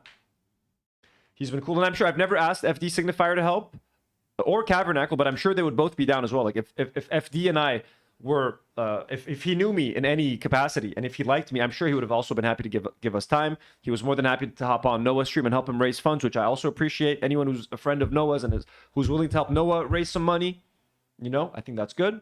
So I'm not going to categorize FD Signifier as a villain or as an enemy. I just don't know enough about. Just like he doesn't know enough about Palestine, Israel, I don't know enough about FD Signifier.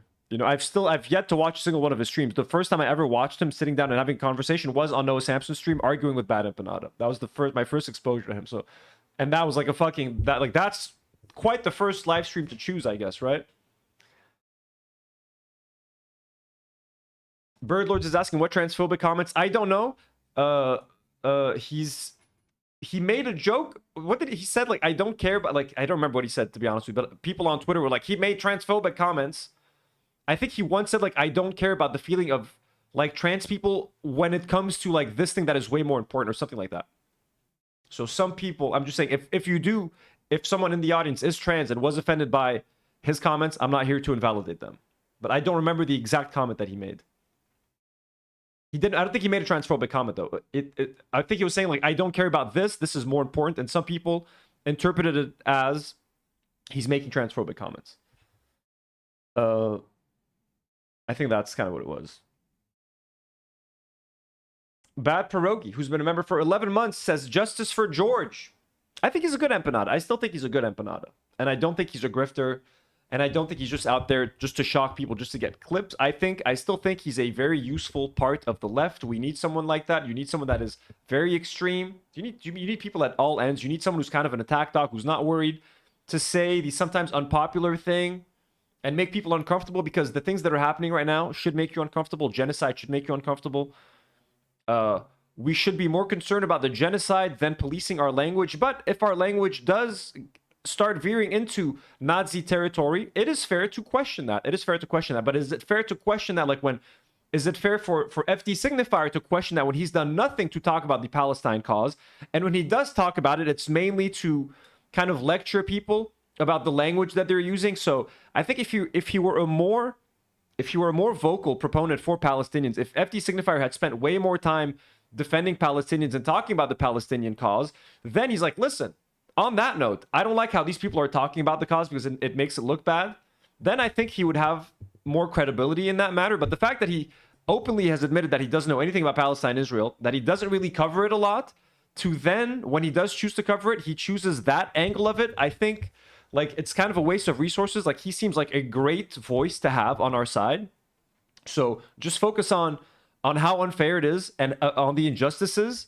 And I think that would be a more useful way, you know, to have FD Signifier contribute to that conversation.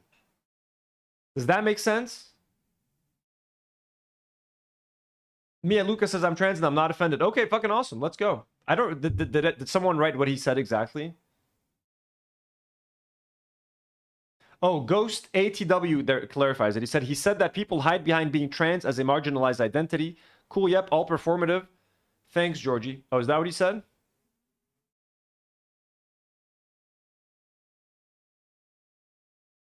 But yeah, you guys are super mixed. I'm very glad I kind of put this post out. It's such a... Because I'm kind of like you guys. I think I'm mixed as well. Like, I see value in all three of them, kind of. And I also can find that... I think Kavernacle is the one person that I can't criticize because to me he just makes good opinion videos. So far, I can criticize Bad Empanada for a couple of things. I can criticize FD Signifier for a few things. So far, Kavernacle to me just seems like the chillest of the three.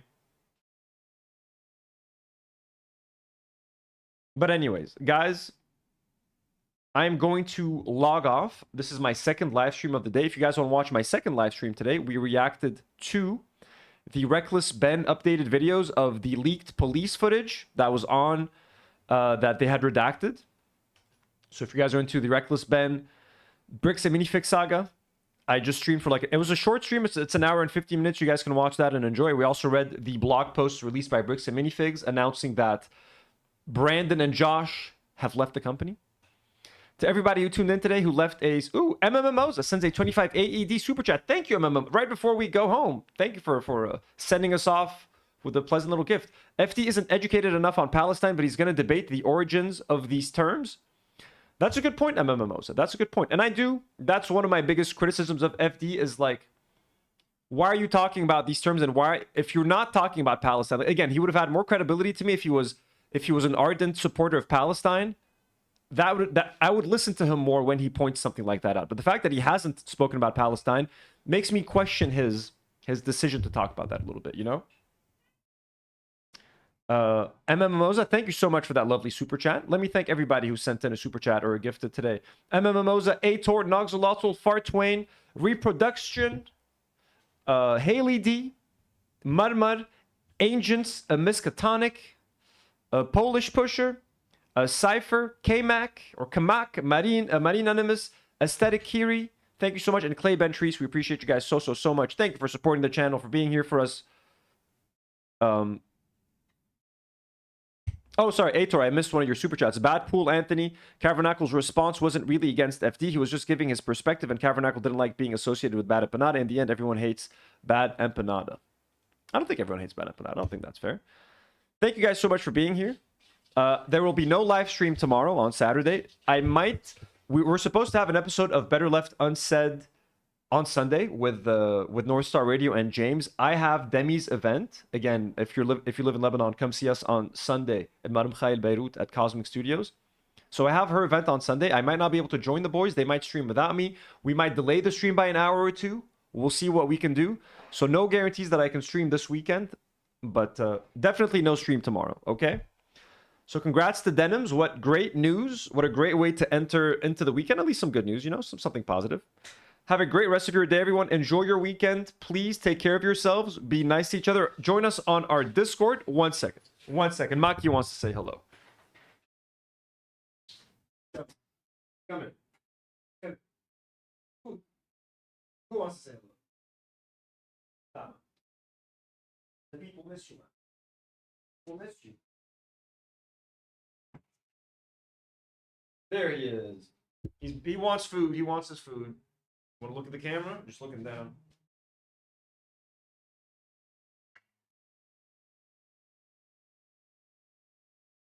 You guys hear that? There we go.